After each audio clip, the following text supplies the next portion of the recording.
ini biasanya minimal itu 3 bulan sebelum konsepsi ya. Artinya kan mesti ada intervensi ya atau edukasi kepada para catin ya Bu ya, para calon pengantin kan. Dan sekarang intervensinya dilakukan pemerintah lewat tata urusan agama ya, dalam rangka mencegah stunting tuh Bu, udah mulai masuk lewat pengadilan agama KUA ya, lewat KUA. Jadi catin itu harus sehat ya, ibunya juga nggak boleh kek, nggak boleh AGB, karena dikhawatirkan akan hamil dengan kondisi kesulitan ya, karena buruk juga adanya penyakit, maka diberikan kesempatan untuk memperbaiki hidup. Boleh nikah tapi jangan dulu hamil gitu, katanya sih begitu ya kemarin dari dinas kesehatannya. Oke, nah dalam rangka apa? Dalam rangka mencegah stunting, mencegah melahirkan BPLR ya, atau penyakit-penyakit lain baik gizi maupun kesehatan yang berkaitan dengan kondisi ibu atau pasangan ya yang belum maksimal ya proses pembuahan ya. Artinya kan menikah itu kan ingin punya anak ya Bu ya, berarti ya harus dikondisikan. Nah, sebelum masuk ke situ saya sedikit berikan ilustrasi ya, bahwa manusia itu memerlukan berbagai zat gizi ya untuk mencapai status gizi dan kesehatan yang optimal. Nah, zat gizinya itu dibagi menjadi 2 kelompok besar. Ada zat gizi makro, ada zat gizi mikro ya. Zat gizi makro itu terdiri dari 3 kelompok besar, karbohidrat, protein, dan lemak. Kenapa makro? Karena dia mengandung sejumlah energi dan dibutuhkan dalam jumlah makro oleh tubuh kita. Tetapi kalau zat gizi mikro, kebutuhannya ya mikro, ya kecil saja. Makanya satuannya juga mikrogram, miligram. Apa saja yang termasuk gizi mikro, yaitu vitamin dan mineral. Jadi kebutuhannya mikro. Tetapi walaupun mikro, dia jika tidak dikonsumsi dalam jumlah yang cukup, bisa menimbulkan gangguan gizi ya atau penyakit. Nah, kalau zat gizi makro ya dia menyumbangkan sejumlah energi ya. Jadi ketika di metabolisme oleh tubuh kita, setiap gramnya dia menghasilkan energi. Mungkin ibu-ibu masih ingat ya di mata kuliah D3 ya tentang gizi. Nah, karbohidrat, lemak, protein, kemudian vitamin dan mineral. Vitamin ini ternyata banyak gitu ya turunannya. Ada vitamin larut air, vitamin larut lemak, vitamin larut air, vitamin B dan C. B ini keluarga besar Bu ya. Ada vitamin B1, B2, B3, B4, B5, B6, B9, B12. Banyak ya. Kemudian kalau vitamin larut lemak ada vitamin A, D, E, dan K. Mineral ini terbagi menjadi mineral makro dan mineral mikro ya. Mineral makro banyak ya jenisnya, mineral mikro juga diantaranya ada Fe, ya ada zinc, ada yodium dan lain sebagainya. Nah, ini yang kemudian dipelajari dalam ilmu gizi dikaitkan dengan apa bahan makanannya yang merupakan sumber zat-zat gizi tersebut. Itu yang harus dipahami sehingga kita akan mengonsumsi makanan sesuai dengan dia mengandung zat gizi apa utamanya, gitu ya. Dan itu kan perlu edukasi ya Bu ya, terutama pada calon pengantin ya, kepada ibu hamil, ibu menyusui ya, kalau kaitannya dengan kesehatan reproduksi, termasuk juga dengan pasangannya ya, yang laki-laki. Oke, nah kemudian istilahnya Kongres Pangan Dunia ya, itu mencanangkan bahwa konsumsi makanan itu harus seimbang ya, atau nutrition balance ya bahasa Inggrisnya. Bahasa Indonesianya gizi seimbang. Nah, kalau dulu gizi seimbang itu direpresentasikan dengan 4 sehat 5 sempurna Bu, masih ingat ya konsep 4 sehat 5 sempurna. Sekarang sudah dianggap tidak relevan lagi. Kenapa? Karena 4 sehat 5 sempurna itu seakan-akan kita itu dikatakan bagus ya, sempurna, makanya kalau yang kelimanya adalah susu gitu ya. Padahal kalau kita lihat di tumpeng gizi seimbang itu representasi yang terbaru dari piramida makanan Bu. Nah, dulu Pak piramida makanan ya, sekarang namanya tumpeng gizi seimbang. Ini tumpeng gizi seimbang. Saya besarin dulu ya, biar kelihatan.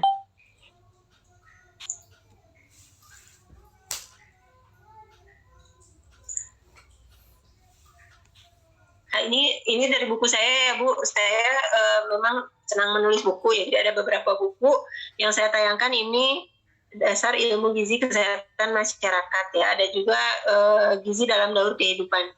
Nah, ini tumpang gizi seimbang ini merepresentasikan makanan ya berdasarkan triguna makanan. Jadi makanan itu kan di tubuh kita itu akan dimanfaatkan untuk sumber tenaga, sumber energi, sumber zat pembangun, dan sumber zat pemelihara serta pengatur.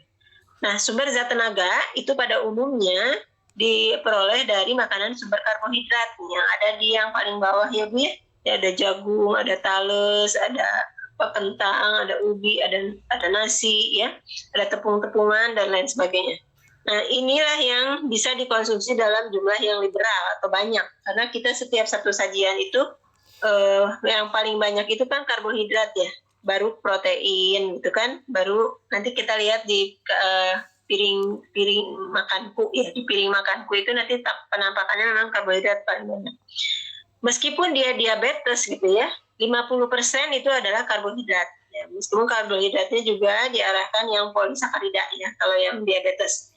Nah, kalau secara dewasa yang normal, itu panduan dari Kemenkes, ya juga dari WHO itu minimal 50%, maksimal 70%. Artinya juga nggak boleh terlalu banyak, ya ada batas maksimal. Nah, ini dalam pilar pesan gizi seimbang, ya kenapa kan ini ada 4 tingkat ya Bu ya, di setiap tingkat itu ada macam-macam, ini sumber karbohidrat, sumber energi banyak gitu macamnya ya. Sayuran dan buah sebagai sumber zat pengatur dan pemelihara, dia banyak karena dia banyak mengandung vitamin dan mineral, serat serta air ya. Itu dia ada di lantai kedua nih ya. Dan di situ ada jumlah porsinya yang dianjurkan. Sayur 3-4 porsi, buah 2-3 porsi. Tadi karbohidrat 3-4 porsi. Porsi itu penukar ya Bu ya. Nah, ini harus dikonsumsi juga beraneka ragam. Makanya kan gambarnya nggak wortel semua, gambarnya nggak buahnya, tapi macam-macam. Kenapa? Karena tidak ada satupun sayuran, tidak ada satupun buah yang kandungan vitamin dan mineralnya lengkap semuanya ada di situ. Nggak ada di alam ini yang lengkap seperti itu, sehingga harus saling melengkapi gitu ya. Jadi jangan pisang terus gitu ya buahnya, nanti besoknya diganti pepaya, nanas, mangga, sehingga vitamin dan mineralnya juga saling melengkapi. Kita dapat apa tuh. Kemudian sayuran juga sama Bu, makanya sayuran warnanya beda-beda ya. Artinya kandungan dan gizinya pun beda-beda, sehingga macam-macam ini kan banyak pada remaja ya.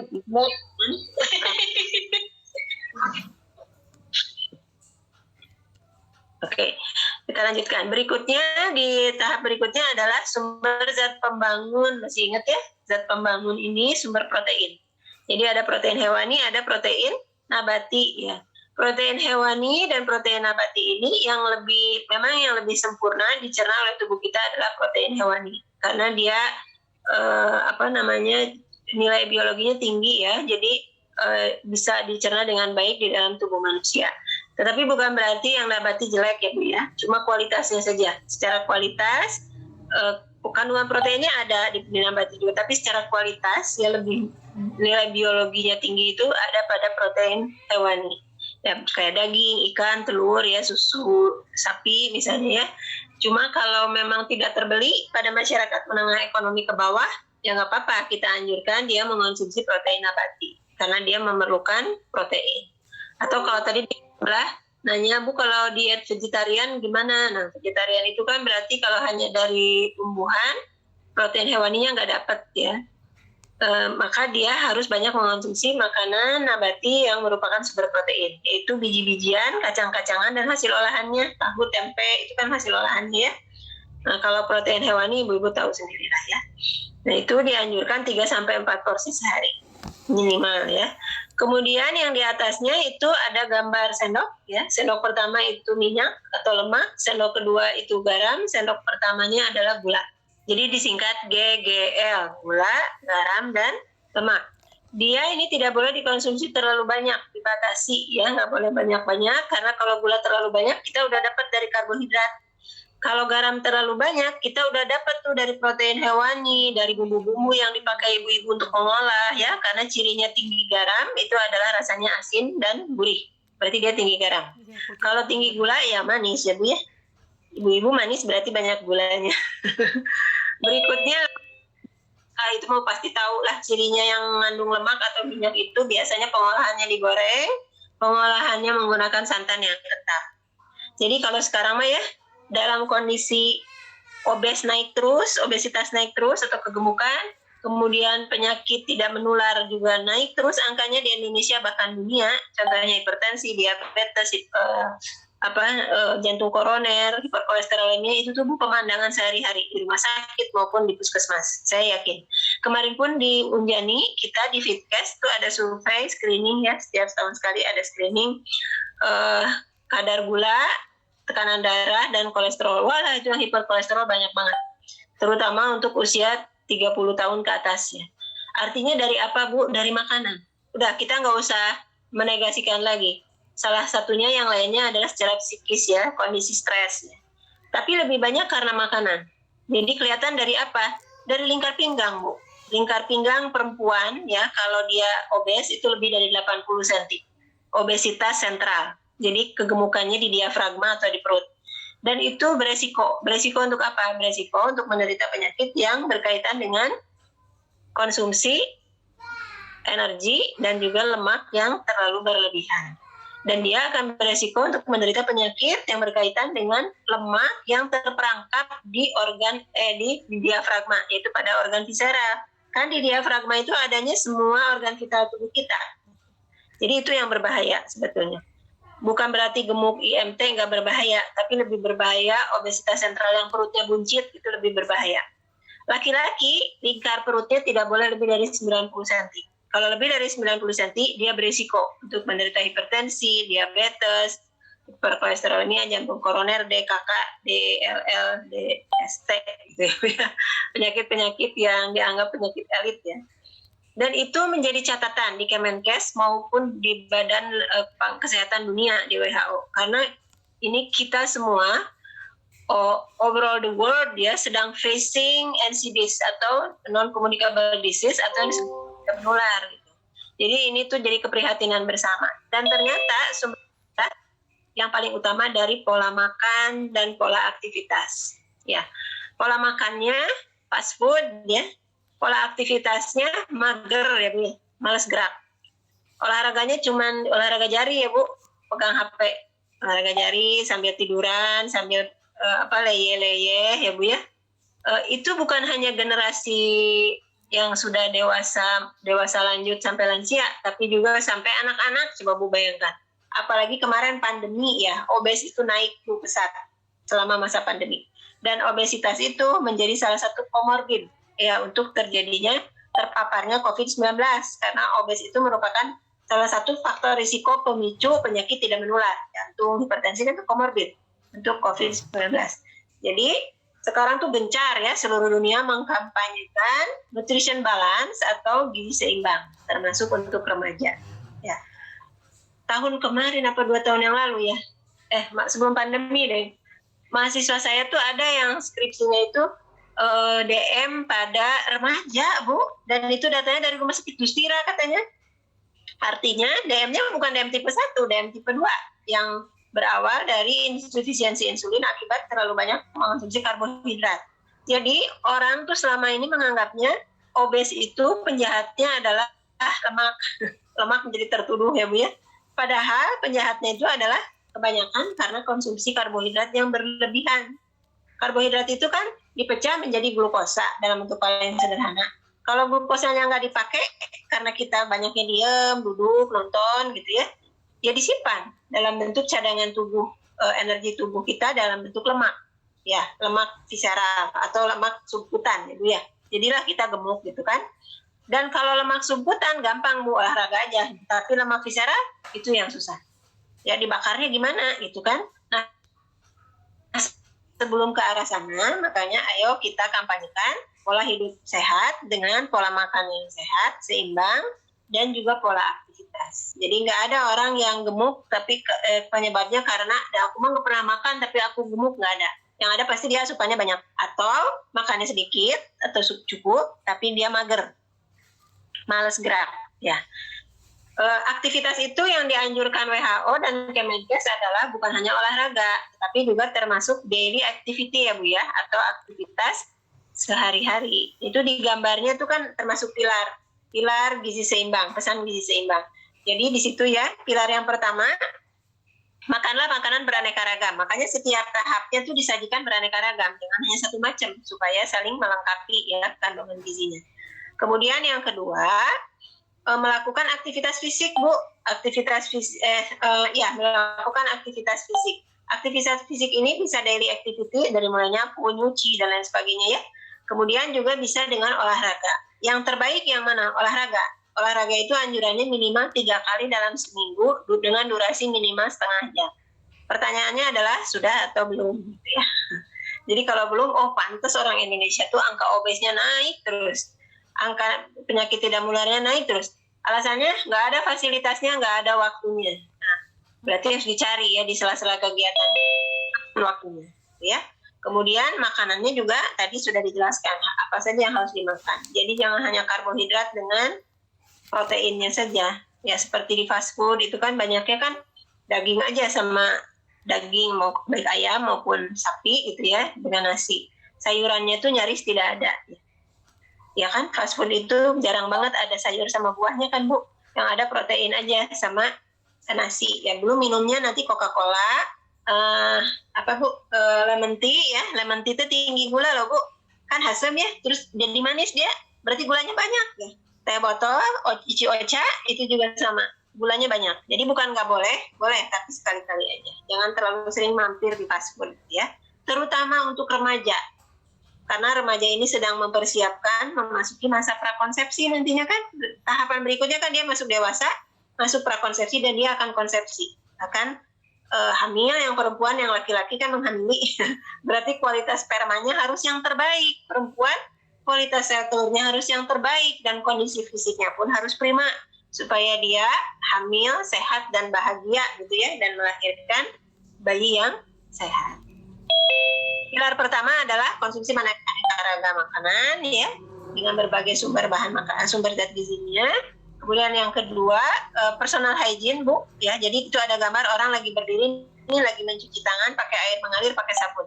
Jadi untuk konsep gizi seimbang ini sudah lama, sebelum pandemi memang ada anjuran pilar gizi seimbang itu salah satunya cuci tangan sebelum makan ya, dengan seksama, dengan air mengalir, dengan sabun. Kemudian yang ketiga adalah aktivitas fisik tadi, baik aktivitas sehari-hari maupun olahraga. Anjurannya minimal 3 kali sehari, setengah jam, 30 menit. Ya.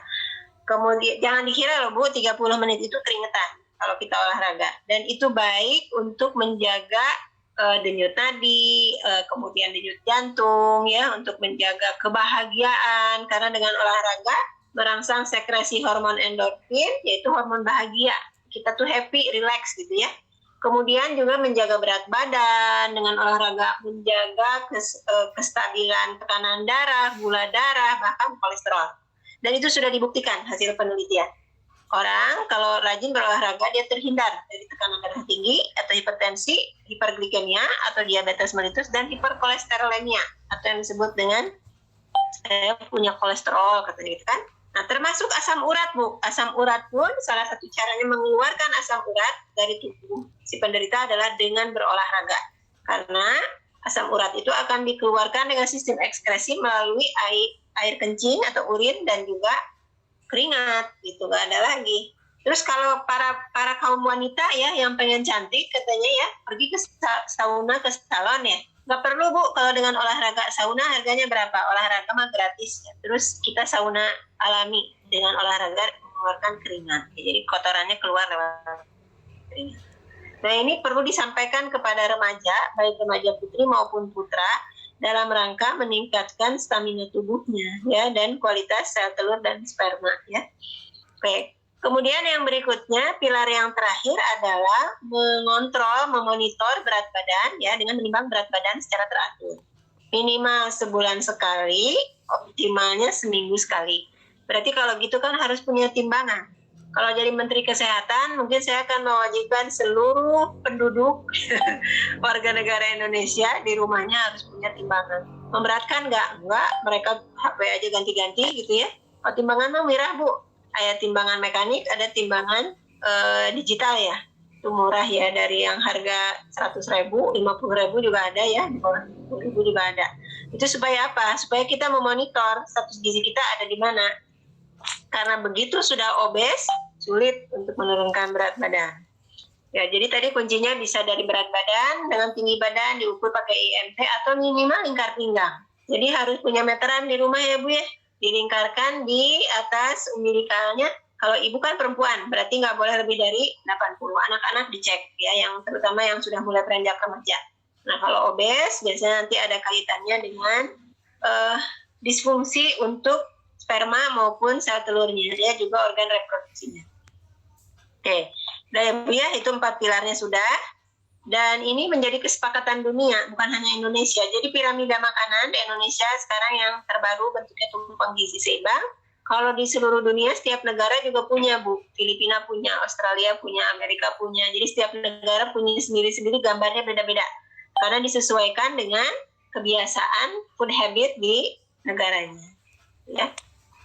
Kalau negara subtropis kan makannya lebih banyak protein dan tinggi lemak ya Bu, karena dingin suhunya. Kalau Indonesia kan suhunya tropis ya.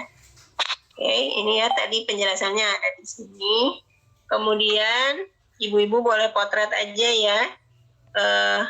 Karena saya nggak bikin PowerPoint Bu, karena di buku saya udah lengkap ini ya. Jadi dipakai sama anak-anak Kesmas dan keperawatan. Kemudian ada pesan gizi seimbang ya sebelum kita masuk ke gizi remaja. Ini pesan gizi seimbang dari Kemenkes itu ada 10. Ya. Yang pertama, ini ya Bu, pesan seri pertama.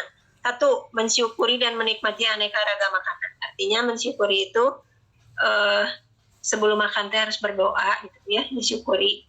Dan ini porsinya kelihatan dari piring makan Bu ya. Kalau karbohidrat memang lebih banyak Bu ya porsinya. Di sini 2/3, berarti berapa Bu? Sepertiganya ya. Sepertiganya ini karbohidrat. Sepertiganya lagi sayuran. Kemudian di sini sepertiga dibagi 2 berapa Bu? Sepertiga, 1/6 ya. 1/6-nya adalah buah. 1/6-nya lagi adalah protein. Ini yang disebut piring makanku. Ya, untuk sehari tampilannya segini sekali makan. Ya, makanya ada representasinya piring makanku itu jadi misting ya.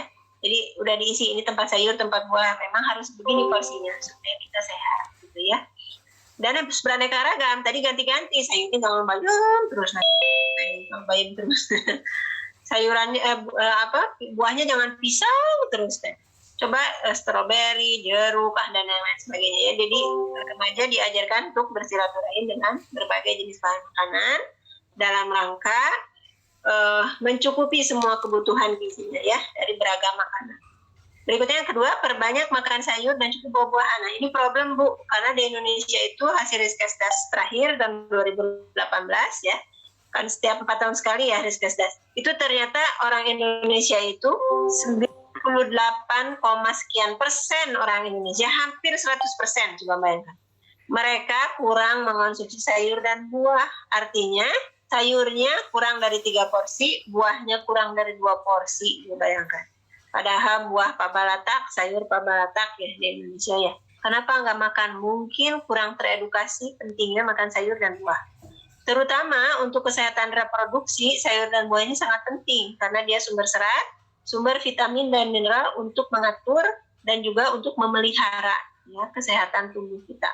Nah, jadi perlu diedukasi remaja kita untuk mengonsumsi sayur dan buah. Udah diedukasi jungkir balik nggak berubah juga.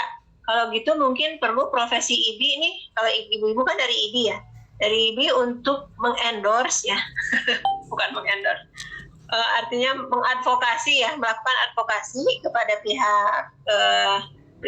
pihak kepala daerah ya, atau kepala dinas kesehatan misalnya ya, memprogramkan bekerjasama dengan dinas pendidikan, saya kepikiran sih gitu kalau sama saya, bahwa untuk meningkatkan status kesehatan 1000 HPK, misalnya sasaran 1000 HPK kan ibu hamil, ibu menyusui ya, bayi balita. Ibu hamil itu kan sebelum hamil dia prakonsepsi dulu, sebelum prakonsepsi remaja. Jadi masuklah ke sekolah-sekolah untuk kampanye makan sayur dan buah. Karena kalau kampanyenya ke ibu hamil telat, Bu, udah hamil, terus sel telurnya juga udah terbentuk dan sudah dibuahi kan. Jadi lebih baik dari remaja. kita buat setting pola makan yang sehat sejak dia remaja. Kalau perlu dari SD, masuk ke SD itu ada program tiada hari tanpa makan sayur dan buah. Jadi ditetapkan guru itu sebagai supervisornya, makan tuh setiap hari harus bekalnya ada sayurnya, ada buahnya. Kalau gitu kayaknya jalan. Karena di negara maju tuh di push-nya begitu Bu, anak-anak setiap hari bekalnya tuh dicek oleh gurunya harus ada sayur dan buah. Karena mereka udah ketakutan dengan permasalahan gizi lebih ya dan penyakit tidak menular yang begitu tinggi. Dan itu kan jadi beban pembiayaan kesehatan. Urusan dari perut ya Bu, urusan dari makanan. Kenapa sih pada nggak makan sayur dan buah itu sebetulnya ibu yang kurang terampil, kurang pengetahuan tentang makanan sehat, kemudian atau ibunya tuh kerja ya, tahu ibunya tuh kerja jadi nggak sempat masak. Ya kalau nggak sempat masak berarti sediakan aja minimal buah harus dibawa ke sekolah sama anaknya. Anaknya nggak mau makan sayur. Kalau diwajibkan anak sekolah kan dia mau nggak mau. Kemudian ditungguin makannya sama gurunya harus makan buah. Itu harusnya menjadi program gitu ya. Mungkin nanti di sini ada dari IDI bisa kita berkolaborasi bekerja sama dengan pemerintah daerah. Berikutnya yang ketiga, biasakan mengonsumsi lauk pauk mengandung protein tinggi. Nah, yang mengandung protein tinggi biasanya umumnya berasal dari hewani ya Bu ya. Nah, tetapi bukan berarti yang nabati tidak ya. Ketika dua-duanya penting. Tapi ketika tidak terbeli yang hewani ya sudah yang nabati. Berikutnya biasakan mengonsumsi aneka ragam makanan pokok. Jadi makanan pokok itu orang Indonesia makan belum makan nasi belum makan, katanya gitu. Padahal udah makan kulub hui Bu ya. Rebusan ubi misalnya tiga keping gitu ya. Bukan tiga keping, 3 buah lagi. Itu kan udah karbohidrat sebetulnya. Jadi sebetulnya udah makan. Atau singkong misalnya. Atau misalnya roti ya. Udah makan belum, padahal udah makan roti. Itu sebetulnya udah makan. Sumber karbohidrat sama ya. Berikutnya batasi konsumsi pangan yang tadi GGL. G yang pertama gula rasanya manis. G yang kedua garam rasanya asin. Dan L-nya adalah lemak atau minyak. Nah, ini yang harus dibatasi karena berbahaya, menimbulkan kegemukan kalau terlalu banyak, dan menimbulkan berbagai penyakit yang berkaitan dengan gula, garam, dan lemak. Oke, ini yang umumnya dulu ya Bu ya, baru kita nanti masuk ke remaja. Nah ini piring makanku Bu tadi representasinya. Piring makanku itu ada 2 jenisnya. Ada yang untuk normal yang tadi saya sudah jelaskan, ya sepertiga, terus yang sepertiganya lagi. Di sepertiga pertama kan karbohidrat, sepertiga kedua sayur. Tapi kita lihat di sajian makanan itu sayur nggak sebanyak itu loh Bu. Ya artinya kita tuh memang salah dalam hal menyajikan makanan. Ya pada umumnya maksud saya, nggak semua ya.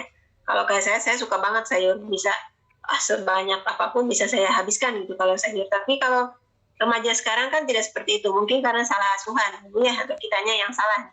Yang sepertiganya lagi dibagi 2, lauk pauk sama buah. Kenapa buah nggak boleh banyak kayak sayur? Karena buah itu tinggi fruktosa. Fruktosa itu kan gula sederhana. Dia bahaya kalau dikonsumsi terlalu banyak, khususnya pada orang diabetes ya. Jadi buah itu dibatasi. Maksimalnya tuh 3 porsi sehari. Berikutnya, ini panduan gizi seimbang untuk obesitas. Nah, kalau obesitas yang setengahnya 50%-nya adalah sayur dan buah. Jadi masing-masing 25% ya. Kemudian 25%-nya lagi adalah protein hewani dan nabati, 25%-nya lagi adalah karbohidrat. Itu ya. Jadi piring makanku ini ada 2 untuk normal dan untuk obesitas. Nah, berikutnya pesan gizi seimbang tadi dilanjutkan ke pesan gizi seimbang yang kedua. Masih dari Kemenkes ya. Bentar. Nah, ini pesan gizi seimbang yang kedua. Ya, jadi tadi sudah sampai ke 5, sekarang yang ke-6-nya biasakan sarapan. Jadi anak-anak itu, khususnya dari remaja, kajian kita hari ini dan prakonsepsi, tidak boleh meninggalkan sarapan. Sarapan itu paling tidak 25-30% dari energi total sehari. Karena kita biasanya sarapan nggak bisa banyak ya, karena baru memulai aktivitas. Tapi kalau nggak sarapan, seperti mobil nggak dikasih bensin gitu ya. Apalagi anak-anak mau belajar di sekolah, sel otak itu bahan bakar utamanya adalah glukosa. Jadi mau nggak mau dia harus makan. Dan makan itu sebaiknya bersama ya. Kalau idealnya gitu Bu ya, kalau memungkinkan bersama-sama. Itu menjadi ajang juga untuk bercerita gitu ya, keluarga, ibu bapak kalau lengkap ya. Kemudian ibu juga bisa menjadi edukator untuk makan atau sarapan pagi yang sehat. Ya, minimal ada sarapan pagi. Kemudian yang ketujuh, biasakan minum air putih yang cukup. Ya, tadi juga ada ya gambar gelas di sebelah tumpeng gizi seimbang. Itu menunjukkan minimal 8 gelas atau 2 liter sehari konsumsi cairan. Kenapa? Karena tubuh orang dewasa yang sehat, dia mengeluarkan ekskresinya adalah cairan. Sisa metabolisme berupa keringat, berupa urin, dan cairan yang ada di tinja. Itu kurang lebih 2 liter. Jadi direpresentasikan air 2 liter. Meskipun intake cairan tubuh kita itu kan bukan hanya berasal dari air minum, tapi dari buah yang banyak airnya ya. Kemudian juga dari sayur yang diolah menggunakan kuah ya. Airnya kan banyak, jangan dibuang, harusnya dikonsumsi. Karena di dalamnya terlarut nutrisi yang berasal dari sayuran yang direbus pakai air kuahnya ya. Ya, jadi biasakan minum air putih yang cukup. Mungkin pada anak-anak kita selalu bawakan bekal, minimal bawa tumbler ya Bu ya, diisi air supaya mereka setiap saat bisa mengkonsumsi air minum ya di sekolahnya. Ya dalam jumlah cukup lah Bu ya. Biasanya di sekolah-sekolah juga sudah isi ulang kan Bu ya, disediakan. Kemudian yang ke-8, biasakan membaca label pada kemasan pangan. Ini termasuk pesan umum gizi seimbang.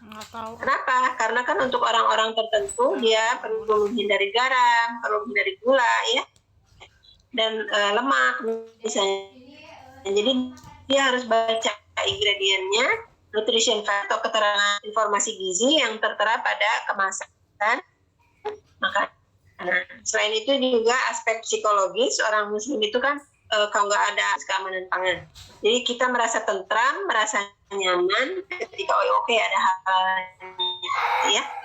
Berikutnya yang ke-9, cuci tangan pakai sabun dengan air mengalir tadi ya, dalam rangka nggak mungkin kita bisa tetap sehat, status gizi menjadi baik walaupun makanannya bergizi ya, cukup jumlahnya, tapi tidak cuci tangan sebelum makan dan dampaknya sakit ya. Kemudian yang terakhir, yang 10 ya pesannya, lakukan aktivitas fisik yang cukup dan pertahankan berat badan normal.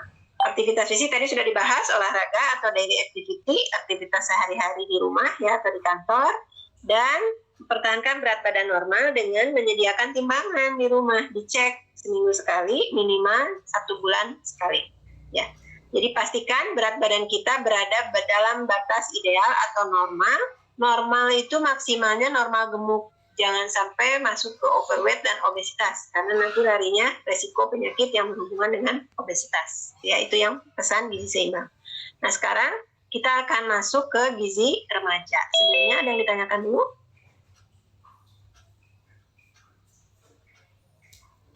Silakan kalau ada yang mau didiskusikan sebelum masuk ke gizi remaja. Lanjut aja dulu. Assalamualaikum Bu, izin bertanya. Belum ada? Assalamualaikum. Belum ada. Assalamualaikum Bu, izin bertanya. Ada Bu, Adinda? Iya Bu, izin bertanya Bu. Putus-putus Bu Adinda. Oh gitu, iya Bu, ini sinyalnya kurang bagus ya. Nah, sekarang bagus, silahkan Teh. Teteh, Gimana, ini Bu? bukan ide. Iya, sudah terdengar Ya, Bu. Teh Adinda, enggak? Mau Iya. bertanya? Iya, tadi kan seperti yang Ibu sampaikan, untuk lingkar perut laki-laki tidak boleh 90 cm. Sedangkan lingkar perut perempuan tidak boleh lebih dari 80 cm. Itu hal yang sama dengan tinggi berat badan tiap orang yang berbeda nggak Bu? Barusan Teh putus-putus. Bagaimana kalau ditutup dulu camnya? Kameranya. Oh gitu. Oh iya, boleh. Ya, silahkan diulangi lagi. Jadi Bu, seperti yang Ibu sampaikan, lingkar perut laki-laki tidak boleh lebih dari 90 cm. Ya. Sedangkan lingkar perut perempuan tidak boleh lebih dari 80 cm. Apakah hal ini sama dengan orang yang tinggi badannya berbeda-beda? Oke. Yang ketangkep sama saya tetap putus-putus soalnya. Oh gitu. Nah, Aduh maaf Bu. ya. Jadi kan pertanyaannya gini, apakah itu sama dengan orang yang gemuk berdasarkan berat badan dan tinggi badan gitu ya? Bukan? Iya betul. Ya. Iya betul Bu. Ya, agak beda ya Teh ya. Jadi sebetulnya sama-sama untuk menunjukkan status gizi kegemukan. Ada yang pakai IMT, ada yang pakai lingkar perut ya. Kalau lingkar perut itu menunjukkan obesitas diafragma, obesitas apa ya namanya, obesitas sentral ya, obesitas diafragma aja, daerah diafragma. Dan ini lebih cenderung signifikan berkaitan dengan risiko penyakit akibat kegemukan obesitas sentral atau diafragma tadi.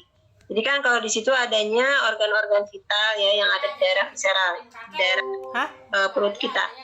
Ya, di antara organ-organ seperti jantung, paru-paru ya, itu berbahayanya di situ.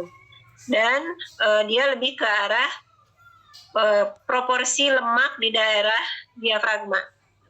Dan itu lebih berbahaya dibandingkan lemak yang tersebar di seluruh permukaan tubuh kita. Jadi kalau di seluruh permukaan tubuh kita, Dinda, ini gampang. Kita tinggal olahraga gitu kan, diet cepat gitu maksudnya. Bukan berarti lemak visceral itu ya Bu? Yang lebih berbahaya yang visceral. Makanya tadi saya bilang perut buncit itu lebih berbahaya dibandingkan dengan badan yang besar ya, tinggi besar. Dia tumpukan lemaknya ada di bawah kulit. Bukan berarti itu juga nggak berbahaya, tapi lebih berbahaya tumpukan lemaknya ada di perut. Makanya ya, kalau di dalam agama Islam itu banyak hadis ya, diantaranya ada dituturkan oleh Sayyidina Umar bin Khattab. Jadi beliau itu menegur seorang laki-laki yang perutnya buncit. Katanya lebih baik perbaikilah perut buncitmu, karena perut buncit itu tidak baik, dia merusak konsentrasi ibadah yang pertama. Yang kedua, dia itu sumber penyakit. Jadi sebetulnya dalam Islam juga perut buncit itu tidak disukai. Jadi sebetulnya bukan hanya secara sains, karena perut gendut itu kan kita susah sujud ya, susah ruku ya, susah ibadah juga, sa'i juga ada kan berat ya, tawaf juga berat kalau gemuk ya. Jadi benar kan, dan merusak penampilan juga ya. Padahal kan orang Islam itu Rasul lebih menyukai yang penampilannya rapih ya, orang gemuk nggak bisa rapih biasanya. Kemudian yang berikutnya yang paling ini dengan kesehatan adalah dia beresiko dengan berbagai penyakit yang berkaitan dengan kegemukan. Kalau kaitannya dengan kesehatan reproduksi, laki-laki maupun perempuan yang terlalu gemuk, apalagi obesitasnya sentral di perut, dia biasanya beresiko dengan kesehatan reproduksi. Ya, kehamilan pun kan beresiko pada orang yang gemuk. Biasanya orang yang gemuk itu dekat dengan hipertensi, diabetes, dan itu salah satu bahaya kehamilan kan. Itu. Jadi sama nggak Bu? Ya kurang lebih sama, tapi risikonya lebih besar yang perutnya buncit tadi ya.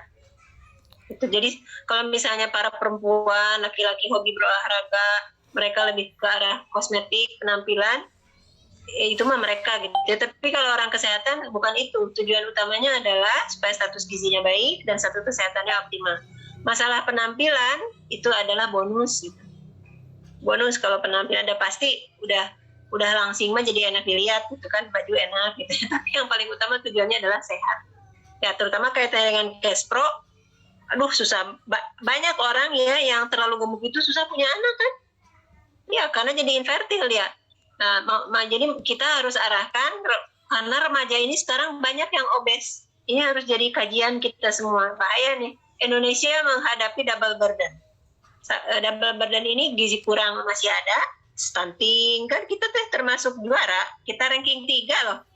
Ranking 3 kita tuh di Asia Tenggara, mengerikannya. Kan malu kalau ranking 3 prestasi, mas seneng ya. Tapi ranking 3 untuk urusan gizi kurang gitu ya. Stunting itu kan gizi kurang. Stunting itu nanti larinya juga kan IQ-nya rendah ya, mudah terkena penyakit kan gitu.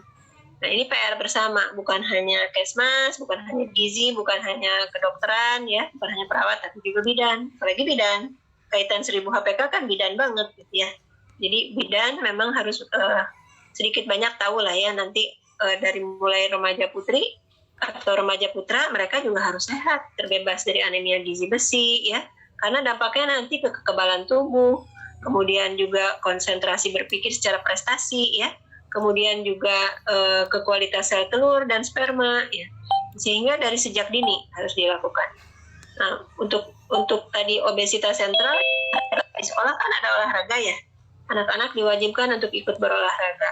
Jadi memang ini tuh kayak sepaket ya, bukan hanya gizi seimbang, termasuk juga aktivitas fisik. Itu ya, Mbak Dinda ya. Mana jadi sama nggak? Beda. Kalau cara mengukurnya juga beda. Lingkar pinggang, lingkar perut, maaf. Kalau yang itu IMT kan pakai berat badan, indeksnya dengan tinggi badan. Pakai masuk rumus berat badan per tinggi badan kuadrat. Cuma kalau remaja nanti pakai rumus itu, cuma nanti dia lihat standar deviasi pakai tabel. Karena dibedakan berdasarkan umur dan jenis kelamin. Tapi kalau dewasa itu kan 18 tahun ke atas, pokoknya masukin ke rumus itu. Tinggi berat badan dalam satuan kilogram dibagi berat badan dalam satuan meter dikuadratkan. Nanti lihat di standarnya untuk IMT-nya, itu kan? 18 sampai 25 itu berarti dia normal kan gitu kalau IMT. Nah, kalau lebih dari 27 sampai 29 berarti itu overweight gitu kan. Lebih dari 20 kalau Kemenkes maaf 25 sampai 27 overweight, lebih dari 27 obes. Kalau WHO lebih dari 29 dia obes. Nah, ini yang menjadi patokan. Kalau remaja nanti ada di bawahnya ya.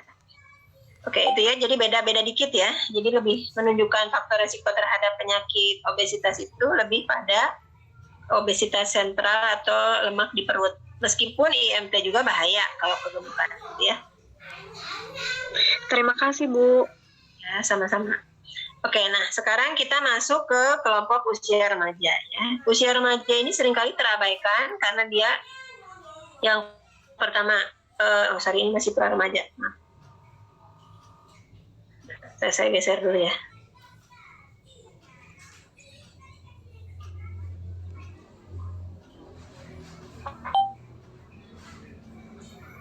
Problemnya remaja itu di seluruh dunia ya sekarang. Mereka itu kan mencari jati diri ya, kemudian di rumah nggak ada nih model begini, jadi dia ikut-ikutan temannya.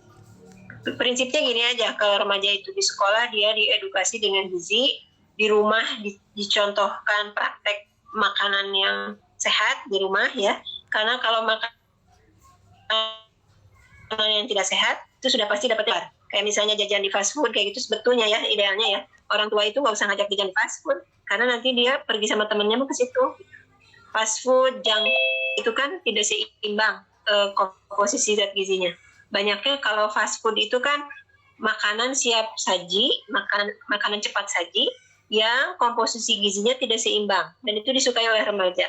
Tinggi karbohidrat, tinggi lemak, tinggi protein, miskin atau rendah serat, rendah vitamin dan mineral. Contohnya apa? Fried chicken ya, isinya kan ayamnya besar, dia pakai tepung, digoreng pakai minyak gitu kan, nasi, kemudian minumnya Coca-Cola atau lemon tea yang tinggi gula. Ada nggak sayurannya? Nggak ada. Ada nggak buahnya? Nggak ada. Padahal tadi di tumpuan gizi seimbang sekali makan harusnya ada itu. Jadi silakan misalnya Bu Adinda berjiwa entrepreneur bikin fast food yang fast food sehat gitu. Jadi dalam satu paket itu ya ada sayur, ada buah, dikemas sedemikian rupa sehingga bisa diterima oleh anak muda. Itu kayaknya yang harus diciptakan. Karena selama ini yang ada ada Bu salad, tapi salad nanti daun selada salambar gitu kan, lettuce satu iris tipis gitu ya. Nggak ada sayur-sayur, jadi dia akan memang miskin vitamin, mineral dan juga serat. Serat itu kan penting untuk sistem ekskresi ya, eliminasi sisa-sisa pencernaan kita. Minum air mineral, maksudnya yang tanpa rasa ya Bu ya, tak berwarna dan tak berasa, itulah minuman yang sehat. Tapi anak-anak sekarang kan kalau misalnya pergi-pergian, mereka lebih suka plastik, Bu, pokoknya yang rasanya manis. Dan ternyata minuman seperti itu sudah dicek ya, dari banyak penelitian, kadar gulanya sangat tinggi.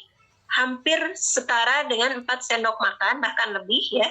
Jadi terus dia nanti nambah lagi, beli apa lagi, gulanya banyak banget, belum dari karbohidrat, polisakarida. Sehingga wajar angka diabetes meletus naik terus, angka obes naik terus gitu ya. Ini kita menghadapi itu loh. Kita menghadapi dekade di mana remaja itu kehilangan jati diri konsumsi makanan yang sehat dan mereka mati muda istilahnya. Mati muda karena masih muda udah hipertensi, masih muda udah diabetes, masih muda udah hiperkolesterol. Kalau kita kan dulu zaman angkatan saya Bu ya, usia saya hampir 50 tahun Bu, tahun depan 50 tahun. Itu angkatan saya tuh kan kalau bilang hipertensi kebayang teh aki-aki gitu atau nini-nini gitu ya. Sekarang mah enggak Bu, sekarang mah remaja lah ya udah masuk dekat dewasa lah ya, 18 tahun, 17 tahun udah banyak Bu yang hipertensi, diabetes. Akibat apa? Akibat pola makan, bukan keturunan. Dan kebanyakan orang bilang saya mah keturunan dah, nenek saya hipertensi, ibu saya hipertensi. Padahal bukan keturunan, yang diturunkan itu adalah pola makan. Jadi kalau pola makan kita jelek, anak kita kan pasti nurutan. Karena itulah yang menjadi budaya makan di rumah, betul nggak Bu? Tapi kalau di rumahnya selalu disediakan buah, anaknya dijejelin buah lah istilahnya Bu ya, insya Allah akan baik. Meskipun susah memang, di rumah juga saya susah. Memang karena pengaruh dari luar jauh lebih besar dibandingkan pengaruh di rumah. Mereka kan terpaparnya lebih lama di sekolah ya, remaja itu daripada di rumah. Full day school ya. Nah itu dia makanya. Sehingga bekal dari rumah itu menjadi penting. Baik itu pengetahuan maupun bekal berupa misting ya Bu ya, misting dari rumah. Kan anak-anak kalau seharian di sekolah kadang kantin tidak memadai ya, berarti harus bawa bekal dari rumah. Nah itu perlu dibantu oleh sekolah Bu. Sekolah harus mewajibkan misalnya bekal itu dicek, harus ada sayurnya, harus ada buahnya. Kalau enggak kadang ditinggalin sama mereka, aku nggak mau bekal ini, nggak mau bekal sayur, nggak mau bekal buah misalnya ya. Nah itu yang harus dipertahankan dan dicontohkan, dimulai dari rumah ya. Ya. Nah ini untuk remaja ya, mereka aktivitasnya mulai banyak di luar rumah Bu ya, lebih banyak bersama teman ya kan. Kemudian secara emosi juga sedang mengalami gejolak, secara psikologi dia juga sedang mengalami perubahan hormonal yang sangat besar, secara fisik dia juga mengalami perubahan, betul nggak Bu, baik laki-laki maupun perempuan. Kemudian ya maksudnya masa pubertas ya. Kemudian juga mereka mengalami perubahan fisik yang cukup drastis. Kemudian banyak permasalahan, antaranya pernikahan dini, ya. Kemudian masalah kesehatan reproduksi, HIV, nafza, ya Bu ya, penyakit tidak menular yang tadi saya sampaikan, kesehatan jiwa, stres, ya. Kemudian kekerasan atau cedera pada remaja. Nah, hal ini menjadi perhatian ya, bahwa remaja perlu mendapatkan asupan nutrisi yang seimbang, ya, beragam, dan juga tercukupi jumlahnya. Ya. Modifikasi menu ini dilakukan terhadap jenis olahan pangan ya, dengan memperhatikan jumlah dan sesuai kebutuhan gizi remaja ya, yang membutuhkan makanan bergizi karena tadi banyak perubahan dan banyak yang dia hadapi dalam kehidupannya sehari-hari. Ya. Kemudian setelah itu juga remaja ini ternyata banyak sekali yang mengalami permasalahan gizi ya, akibat masalah gizi yang dibawa sebelum dia memasuki usia remaja. Makanya ada remaja stunting, ada remaja anemia, ada remaja kekurangan zat gizi mikro yang lainnya, ya, kayak anemia megaloblastik misalnya dan yang lainnya. Nah ini sebetulnya dibawa dari sejak dia janin bahkan. Jadi betul 1000 HPK itu betul-betul window of opportunity ya kalau dulunya ya, jendela yang sempit gitu ya. Jadi dia nggak lama, durasinya itu dari mulai seorang ibu dibuahi ya, hamil, sampai anaknya lahir dan berusia 2 tahun. Pendek kan? Dan itu jangan sampai miss gitu kan asupan nutrisinya, supaya ibunya sehat, bisa memberikan ASI yang cukup, lahir sehat, bayinya ASI-nya cukup, kemudian tidak stunting anaknya, tercukupi kebutuhan ASI-nya ya, sampai dia berusia 2 tahun kan, di stop ASI itu sampai usia 2 tahun. Ya. Dan seringkali anak yang obes itu ya, usia balita obes, disebabkan sebetulnya salah satunya adalah MPASI yang tidak tepat kan, ASI yang tidak diberikan kepada anaknya, atau juga dia lahir prematur atau lahir BBLR. Jadi ibu-ibu ya, ada namanya hipotesis Barker Bu ya, penemunya Tuan Barker. Dia itu menemukan teori bahwa ibu-ibu yang melahirkan prematur atau BBLR di Belanda ya, mereka ternyata setelah dewasa, anak-anak yang lahir BBLR ini menjadi dewasa yang obes. Dibalik ya Bu ya. Kenapa? Karena waktu di dalam rahim ibunya, dia itu diprogramkan, makanya namanya juga teorinya programming ya, fetal programming. Jadi si fetus ini, si janin ini diprogram dalam perut ibunya. Si ibunya kekurangan gizi karena di Belanda itu dulu sedang penjajahan, istilahnya Dutch famine ya, masa kelaparan orang Belanda. Nah, si ibu teh asupan makanannya sedikit sehingga si ibu kekurangan gizi. Ibu kekurangan gizi berdampak anak lahir prematur kan gitu. Terus anaknya teh kalau prematur pasti BBLR kan? Kalau BBLR pasti stunting gitu kan? Hampir pasti stunting kalau BBLR itu. Paket lah pokoknya itu mah ya. Jadi, terus kemudian diteliti sama si Barker ini. Jadi yang lahir pada zaman kelaparan di Belanda, setelah dewasa, mereka kan database-nya bagus Bu. Nggak kayak di Indonesia-nya, lahir tahun 45, wah database-nya lupa kemana gitu. Kalau mereka lengkap database-nya. Dicek sekarang ternyata yang lahir begitu tuh sekarang itu obes Bu. Dan menderita penyakit-penyakit yang berkaitan dengan obes. Sehingga diteliti penyebabnya kenapa? Karena waktu si ibunya hamil kan dia dikasihnya tuh sedikit ya, si ibunya kan kekurangan. Jadi si organ tubuh itu diprogram dalam tubuhnya. Ketika seorang ibu hamil, dia sedang memprogram janinnya. Cukup ya nak, ibu kan kelaparan. Kamu harus bertahan ya nak, dia bertahan. Mungkin dia lahir tepat ya, nggak prematur ya. Tapi setelah lahir, BBLR dia. Karena nggak cukup waktu di dalam perut ibunya. Berarti kan diprogram kurang ya. Lahir dia BBLR. Terus sudah lahir, Belanda kemudian makmur, kemudian diberikan apa istilahnya terapi oleh dokter, oleh ahli gizi ya, harus diberikan extra fooding, kemudian makanan tambahan supaya catch grow up atau mengejar tumbuh ya, supaya tumbuh normal. Ya, diberikan, tapi masalahnya waktu di dalam rahim ibunya dia udah diprogram hemat gitu loh. CC-nya kecil kalau mobil mah, gitu kan? Kalau CC kecil, bensin banyak, sisanya disimpan, enak ya Bu ya. Tapi kalau ini, dia memang terbiasa menghemat, dikasih banyak extra fooding ya. Jadi si organ-organ tubuhnya tuh ya udah disetting dia hemat. Tapi begitu lahir, banyak. Jadilah dia orang yang kegemukan. Karena kan dikasihnya banyak, biasa menghemat. Jadi kelebihannya disimpan dalam bentuk lemak. Itu penjelasannya hipotesis Barker. Atau fetal programming. Jadi jangan pernah ibu-ibu itu sampai kekurangan gizi pada saat hamil karena dia akan memprogram bayinya supaya hemat. Bagus nggak bagus karena nanti begitu lahir dia dikasih normal dia jadi orang yang kegemukan dan dampaknya akan berkaitan dengan obesitas pada saat dewasa ya atau pada saat usia berikutnya dan akan menderita penyakit yang berkaitan dengan obes. Coba aja perhatikan nanti coba kalau misalnya tertarik ya kumpulin aja Bu data ibu-ibu yang melahirkan BBLR kalau database-nya bagus ya. Terus cek sekarang kondisinya gimana anaknya obes nggak? Itu sudah terbukti penelitian dunia menunjukkan seperti itu. Jadi ini kan kaitannya dengan kesehatan reproduksi ya. Jadi ternyata bahaya BBLR itu jangka panjang. Jangka panjangnya dia akan pembiayaan kesehatan menjadi berat ya. Karena kan berarti dekat hipertensi, dekat jantung koroner dan lain sebagainya. Oke, nah sekarang kita masuk di remaja. Ini kan yang tadi saya bilang ya, remaja itu mengalami banyak sekali perubahan yang kalau revolusioner bisa dibilang revolusi ya. Fisiknya kan berubah baik laki-laki maupun perempuan. Ibu bisa lihat lah nggak apa ya, Bu Bidana ya.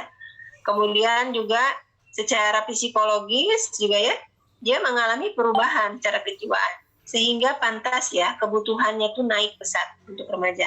Sehingga jika tidak tercukupi, kasihan banget remaja ini. Dia sedang terjadi perubahan fisik yang hebat, terjadi perubahan psikologi juga yang hebat, juga dia banyak aktivitasnya, baik itu olahraga, organisasi, mungkin ya, kemudian belajar, ya full day school misalnya, dan sebagainya. Berarti dia harus cukup.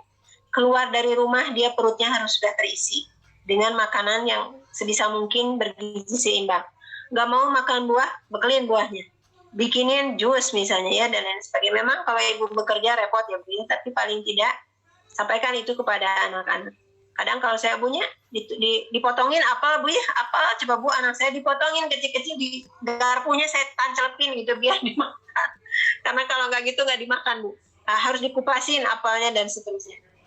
Walaupun ya dengan berbagai upaya lah Bu ya, minimal ada vitamin dan mineral serta serat yang dikonsumsi. Nah, pada tabel AKG, angka kecukupan gizi di Indonesia, remaja itu dimulai dari usia 10 tahun. Nah, kenapa? Karena akhir baliknya itu rata-rata anak remaja di Indonesia 10 tahun. Jadi yang laki-laki sudah akhir balik, yang perempuan ditandai dengan menstruasi itu 10 tahun rata-rata. Walaupun ada juga yang 9 tahun ya. Sehingga remaja mulai dibedakan laki-laki dengan perempuan di 10 tahun. mulai berbeda kebutuhannya. Berat badan rata-ratanya juga laki-laki lebih besar daripada perempuan. Ya, aktivitasnya juga laki-laki lebih berat daripada perempuan ya. Nah, sehingga kebutuhan energinya juga lebih besar. Ya, ini yang peraturan Menteri Kesehatan tahun 2019 ya. Kemudian kalau tidak tercukupi energi dan zat gizinya, biasanya juga dia indeks prestasinya rendah ya Bu. Bukan hanya kesehatan fisik dan psikologinya yang terganggu, tapi juga indeks prestasinya akan rendah di sekolah, sulit konsentrasi belajar, belum sarapan, jadi yang kepikiran adalah lapar, pengen lari ke kantin gitu kan, jadi nggak siap belajar dia. Nah ini yang harus dipikirkan. Jadi minimal Bu ya, kalau saya di rumah minimal air roti sama minum manis atau minum susu ya. Meskipun gula itu kan dibatasi 4 sendok makan ya Bu. Nah kalau teh manis kan paling 1 sendok makan. Susu ya kurang lebih segitu ya Bu ya. Tapi minimal dia ada energi untuk memulai aktivitas. Karena sel otak itu membutuhkan bahan bakarnya berupa glukosa. Jadi dia bahan bakarnya glukosa supaya bisa berpikir dan bisa konsentrasi belajar di kelas. Kasihan. Apalagi sekolahnya jauh gitu ya. Waduh, nggak sarapan lah kabayang. Mau sekolah mau apa gitu ya. Nah, berikutnya setelah kebutuhan energi, kebutuhan protein. Mereka masih dalam masa pertumbuhan, sehingga kebutuhan proteinnya relatif besar. Protein itu kan zat pembangun. Mereka masih terus membangun sel-sel baru dan juga menggantikan sel yang rusak. Nah, ini kebutuhannya juga sama ya, yang laki-laki cenderung lebih besar daripada perempuan sejak memasuki usia 13 tahun. Nah, kemudian berikutnya kualitas proteinnya terutama kalau bisa dari protein hewani jangan sampai tidak diberikan. Cuma sekarang masyarakat Indonesia ekonomi sangat-sangat terganggu ya, daya beli juga menjadi merosot dan harga pangan betul-betul meroket ya Bu ya, harga pangan. Telur kemarin juga kan, waduh, padahal telur itu adalah sumber protein hewani yang paling terjangkau oleh masyarakat kecil, tapi ternyata juga terganggu harganya ya. Nah ini mungkin perlu diarahkan bagaimana mengonsumsi sumber protein hewani yang menjadi alternatif gitu ya Bu ya. Apakah itu budidaya belut misalnya atau budidaya yang lainnya. Itu urusannya orang-orang kesmas tuh yang seperti itu atau orang pertanian. Nah kalau di ibu-ibu bidan sih lebih ke arah bagaimana anak-anak ini bisa mengonsumsi sumber protein dalam rangka menjaga kesehatan reproduksinya. Oke, itu kemudian sumber lemak Bu ya. Lemak ini tidak boleh mengonsumsi lemak terlalu banyak lemak jenuh. Sedangkan remaja kita dihadapkan dengan jajanan ya yang memang pasarnya itu anak-anak remaja ya, bukan anak SD. Ya jajanan yang digoreng-goreng ya Bu ya. Jajanan itu semua digoreng. Goreng bakwan, goreng basreng apa istilahnya. Semuanya digoreng. Dan minyaknya itu rata-rata dipakai berulang. Ya, minyaknya dipakai berulang atau minyak alias minyak jelantah ya Bu ya. Itu dia sumber lemak jenuh. Ini yang bahaya untuk remaja, sehingga remaja selain ya banyak tingkat kegemukan tinggi, juga penyakit yang berkaitan dengan lemak jenuh tinggi pada remaja sekarang karena jajanan tadi. Kalau zaman kita kan jarang jajanan ya Bu ya. Maksudnya nggak sesemarak sekarang. Terus mereka tuh sering nongkrong loh Bu di fast food, nggak tahu itu uang jajannya banyak ya dari orang tua. Remaja itu mereka pakai seragam abu, seragam biru, kemudian wifi di tempat-tempat makan yang merupakan fast food yang betul-betul merupakan fast food pergaulan lah ya istilahnya ya. Nah ini kan berarti kalau tiap hari yang seperti ini kan nggak baik, terlalu sering lah maksudnya ya, karena tadi tinggi gula ya, kemudian tinggi karbo lah ya, tinggi lemak, tinggi protein, miskin serat, miskin vitamin dan miskin mineral. Nah, lemak jenuh ini diperlukan nggak oleh tubuh kita? Diperlukan, tapi dalam jumlah 10% aja dari total energi sehari. Jadi selebihnya harusnya berasal dari lemak tak jenuh ganda atau lemak omega 3, keluarga omega 6 ya, ini yang bagus ya. Dari ya, contohnya apa? Dari ikan yang berasal dari laut yang dalam. Atau yang lainnya adalah yang berasal dari biji-bijian, kacang-kacangan ya, itu omega 6. Atau buah-buahan yang tinggi lemak kayak alpukat. Ini memang harus dipopulerkan gitu. Memang harus ada mungkin fast food yang menyajikan hal seperti ini dan dianggap keren oleh remaja. Supaya mereka jadi teredukasi dengan sendirinya bahwa makanan yang sehat itu seperti itu. Saya lihat sekarang ada alpukat kocok ya. Itu sebenarnya sehat loh Bu, alpukat kocok, asal gulanya jangan terlalu banyak ya. Karena alpukat itu sumber omega 9, bagus ya untuk kesehatan tubuh. Kemudian, itu ada jus buah di pinggir jalan ya banyak ya. Tapi masalahnya dia harus diedukasi si tukang jus deh. Jadi gulanya jangan terlalu banyak karena hasil penelitian FKMUI itu ternyata di daerah Jabodetabek yang jualan fruity juice itu gulanya tinggi banget Bu, lebih dari 4 sendok makan katanya. Jadi dampaknya kan tinggi gula. Ya, kenapa? Karena ternyata harga gula lebih murah daripada harga buah. Simang teh biar buahnya sedikit, gulanya aja dibanyakin. Kurang lebih gitu. Jadi ini yang berbahaya ya untuk remaja. Dia mungkin tadinya berpikirnya kata bu guru harus banyak makan buah, ternyata buahnya tinggi gula ya dikasih itu. Dan ini berdampaknya nanti ke diabetes. Oke, kemudian berikutnya belum jajanan yang lain ya Bu ya, permen, minuman-minuman kemasan, kemudian cake, mungkin cookies, brownies ya dan lain sebagainya itu tinggi gula.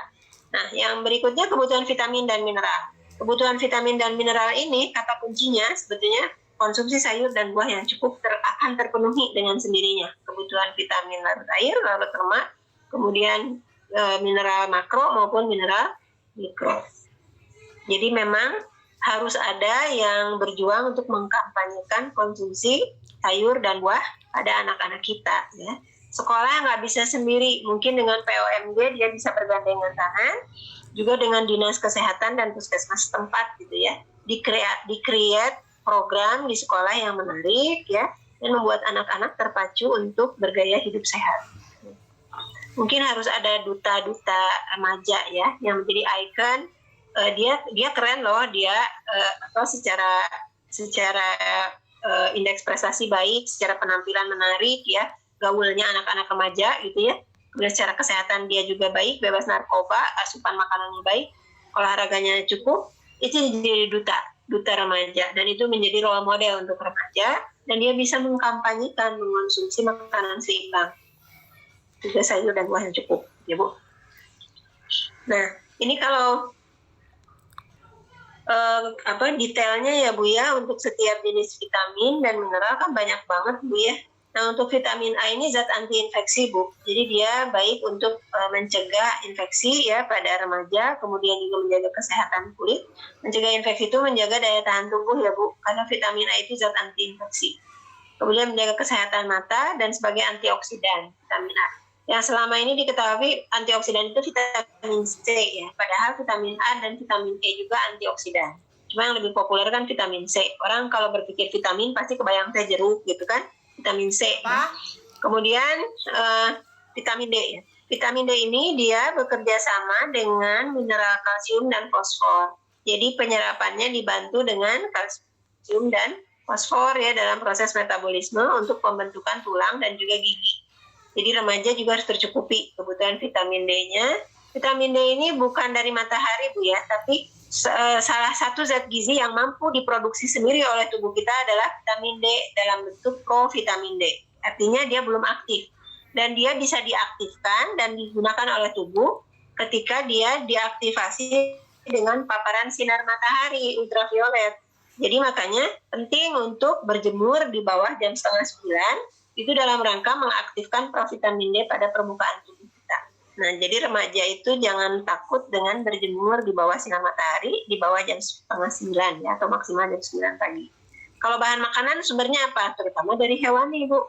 Padahal ekonomi kita sedang terpuruk ya. Ikan, telur, susu, dan produk olahannya.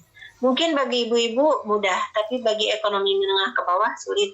Dan masyarakat Indonesia ternyata lebih dari 50% sekarang hidup di bawah garis kemiskinan. Artinya daya belinya sangat rendah untuk bahan makanan yang bermutu baik gitu ya. Oke. Kemudian yang lainnya adalah vitamin E ya. Vitamin E ini untuk kesuburan kan Bu ya. Vitamin E itu dikenal sebagai kesuburan dan antioksidan sebetulnya. Kemudian mencegah kerusakan sel akibat radikal bebas yang biasanya diproduksi tubuh saat terpapar sinar matahari. Kemudian juga asap rokok dan polusi lain. Nah, ini kan remaja putra banyak yang mulai merokok ya. Ini kebutuhan vitaminnya ini betul-betul harus diperhatikan, yaitu terutama dengan memberikan porsi sayur dan buah dalam jumlah yang cukup. Nah, vitamin E terutama dari biji-bijian, Bu, kacang-kacangan, juga sayuran yang bersifat kecambah, ya kayak toge, ya brokoli, kemudian buah yang dari alpukat itu merupakan sumber vitamin E. Nah, jadi ajarkan anak-anak mengenal berbagai macam buah, ya sebisa mungkin ya Bu. Kemudian vitamin C, kalau vitamin C pasti udah hafal kan, rasanya asam ya kalau vitamin C cirinya. Dan ini kebutuhan pada remaja meningkat ya, yang digunakan untuk antioksidan dan menjaga daya tahan tubuh serta penyerapan zat besi, terutama pada remaja putri. Nah, kalau vitamin B kan banyak Bu ya, B1, B2, B3, B4, B5, B6, B9, B12 ya. Ini penting terutama untuk pembentukan sel darah merah ya. Kemudian juga untuk metabolisme lemak menjadi energi, dan juga untuk proses pembentukan molekul DNA dan RNA, membantu pembentukan sel darah merah juga. Dan jadi ini penting banget vitamin B ini ya, sampai vitamin B12 terutama untuk memelihara kesehatan sel saraf. Makanya kalau ada keluhan sering lemes, sering tidak bergairah, ya nggak selera makan, dokter akan meresepkan vitamin B kompleks karena ini sebetulnya fungsinya dari vitamin B omongan. Kemudian kebutuhan mineral ya. Untuk kalsium ini kan tadi kerjasama sama fosfor dan vitamin D ya, untuk kesehatan tulang dan gigi. Nah, ini juga dia berperan dalam kerja otot. Kemudian juga pembekuan darah. Nah, kebutuhan kalsium pada masa remaja menjadi meningkat ya, relatif meningkat karena ada akselerasi muskular, skeletal atau kerangka. Jadi dia pertumbuhannya cepat ya di masa ini. Dan perkembangan endokrin yang jauh lebih besar dibandingkan masa anak maupun dewasa. Jadi pada masa anak itu besar, tapi pada masa remaja peaknya naik gitu ya. Kemudian dia akan melandai pada usia dewasa, terus menurun sampai dia usia lansia. Jadi remaja ini ada masa peaknya ya, yang paling tinggi sebenarnya kebutuhannya pada masa janin. Kemudian dia agak menurun di usia bayi, balita ya, dan dia naik lagi di usia remaja. Jadi saking pentingnya usia remaja, kemudian dia juga banyak tadi permasalahan yang dihadapi, maka asupan gizi seimbang menjadi penting. Kemudian fosfor, Bu ya, fosfor hampir sama dengan kalsium dan vitamin D, menjaga kesehatan tulang dan gigi dan menjaga keseimbangan pH tubuh. Berikutnya zat besi ya. Kalau zat besi Ibu-ibu udah tahu ya, penting untuk pembentukan sel darah merah ya, menjadi pembentukan hemoglobin yang fungsinya mengikat oksigen dan diedarkan ke seluruh tubuh ya. Kebutuhan zat gizi remaja ini meningkat karena pertumbuhannya yang cepat tadi ya. Dan kebutuhan zat besi pada remaja laki-laki ini meningkatkan ekspansi volume darah ya, dan peningkatan konsentrasi hemoglobin. Kemudian kalau dewasa kebutuhan zat besinya dia akan menurun dengan sendirinya. Nah, kalau perempuan kebutuhannya tinggi karena dia menstruasi Bu ya, jadi harus diganti kehilangan zat besinya. Dan mengakibatkan perempuan lebih rawan terhadap anemia gizi besi dibandingkan dengan remaja putra. Kalau remaja putra biasanya kalau merokok ya, dia rawan sekali dengan anemia gizi besi karena asap rokok itu dan racun-racun yang ada dalam rokok itu menghambat penyerapan zat besi. Jadi akan ada kecenderungan yang merokok itu anemia gizi besi. Baik laki-laki maupun perempuan. Karena sekarang perempuan juga ternyata banyak yang merokok, Bu, ya. Apalagi di kota-kota besar. Nah, jadi harus diganti kehilangannya ini dengan mengonsumsi makanan sumber zat besi, ya. Terutama anak perempuan tadi. Sumber zat besi terutama dari daging yang berwarna merah. Kalau daging nggak sanggup beli, berarti turun yang di bawahnya. KW berikutnya, gitu ya, ada telur, ada unggas, ada ikan, Bu ya, kalau dari hewan. Dari tumbuhan, terutama dari sayuran berdaun hijau ya. Cuma dari sayuran berdaun hijau itu dia tidak fisiologi dengan tubuh manusia zat besinya ya, sehingga dia harus dibantu dengan konsumsi vitamin C sebagai enhancer atau membantu penyerapan zat besi ya. Dan dari tumbuhan itu kan proteinnya lebih rendah daripada hewan, sedangkan protein itu kendaraannya zat besi gitu. Jadi memang dia lebih optimal itu yang berasal dari hewan. Oke, dan orang Indonesia itu pantas ya angka anemia gizi besinya tinggi di remaja putri, di wanita usia subur, di ibu hamil, di lansia angkanya nyaris 50% AGB. Artinya kalau ada 100, 50-nya AGB gitu ya. Ini kan pemandangan prihatin ya. Dan ternyata penyebabnya salah satunya dari hasil riset itu karena orang Indonesia tuh hobinya minum teh kebanyakan. Dan teh itu ada zat taninnya yang menghambat penyerapan zat besi. Jadi kalau ibu-ibu ada ibu hamil atau remaja hamil atau ya penyembuhan pada remaja, TTD itu jangan dikonsumsi pakai teh botol. Konsumsinya jangan teh botol atau teh kotak, jangan. Atau teh gelas gitu ya. Kasihnya aqua, air mineral. Ya, atau syukur-syukur kalau ada dananya berarti kasihlah minuman yang ada vitamin C-nya. Ya, saya nggak sebut merek ya, Bu. Nah, karena vitamin C itu membantu penyerapan, ya. Kemudian kopi juga menghambat penyerapan, ya. Dan asam fitat yang ada pada kubis, ya kayak gitu, itu menghambat penyerapan. Nah, sedangkan kita kalau makan sate, makan gulai, minumnya tuh teh botol, misalnya itu jangan, Bu. Karena kan sate, gulai itu kan banyak zat besinya dari hewan. Jadi harusnya minumnya jeruk panas, teh itu bagus, Bu. Vitamin C membantu penyerapan zat besi. Jangan pakai teh, minimal air putih. Kemudian zinc baik untuk kesehatan reproduksi, juga menjaga daya tahan tubuh, ya, seng ya. Kemudian membantu pembentukan hormon insulin, menjaga kadar gula darah dalam darah, ya, dan pertumbuhan, dan berperan pada kesehatan reproduksi untuk kematangan seksual remaja, terutama remaja laki-laki. Kemudian yodium ini menjaga metabolisme tubuh berjalan baik. Kemudian menjaga suhu tubuh dan komponen penting untuk perkembangan otak. Makanya yang kekurangan yodium kebanyakan di dataran tinggi, Bu ya, karena tanahnya miskin akan yodium, juga airnya. Jadi kebanyakan yang kekurangan yodium ini perkembangan otaknya terganggu sehingga IQ-nya rendah, IQ poinnya lebih rendah. Terus yang lainnya pembesaran kelenjar tiroid, ya, yang paling parah dia sampai debil dan kreatin. Itu biasanya terjadi penurunan IQ poin, kerusakan sel-sel saraf pada pendengaran dan bicara, Bu ya. Jadi bisu dan tuli. Kemudian kadang disertai dengan penglihatannya yang strabismus ya. Nah, ini hal-hal yang terjadi akibat kekurangan yodium. Nah, berikutnya serat dan air. Serat dan air ini sangat penting untuk sistem ekskresi ya, supaya tidak terjadi konstipasi dan kebutuhan serat terpenuhi dalam rangka memberikan rasa kenyang ya pada waktu yang lama ya. Jadi sayuran dan buah-buahan ini menjadi penting untuk terhindar dari penyakit akibat lemak mungkin ya, lemak jenuh yang tidak bisa dicerna dengan baik ya. Nah, ini berdampak menjadi penyakit dan salah satu caranya dibuangnya lewat konsumsi serat yang cukup dan air yang cukup. Ya. Kalau serat aja banyak, airnya kurang, mampet, Bu. Jadi BAB-nya jadi keras ya, karena banyak seratnya, ya. Terlalu banyak serat nggak ada airnya. Jadi air dan serat itu harus tercukupi supaya tidak terhindar dari konstipasi ya. Berikutnya, nah ini yang perlu diperhatikan ya pada remaja, aktivitas fisik ya. Kemudian tadi makanan ini sebetulnya sudah disampaikan tadi pada pilar gizi seimbang. Jadi itu berlaku juga untuk kondisi remaja ya, makan makanan yang beragam, aktivitas fisik. Makanya ada pelajaran olahraga di sekolah gitu ya. Kalau perlu di rumah juga diajak, Bu, beraktivitas fisik remaja. Kemudian yang lainnya adalah biasakan pola hidup bersih tadi ya, cuci tangan sebelum makan minimal. Kemudian juga menghindarkan dari kebiasaan merokok pada remaja putra dan putri, narkoba, tidak mengonsumsi makanan beralkohol, dan juga pola makan yang harus diterapkan di level keluarga ya, diberikan contoh.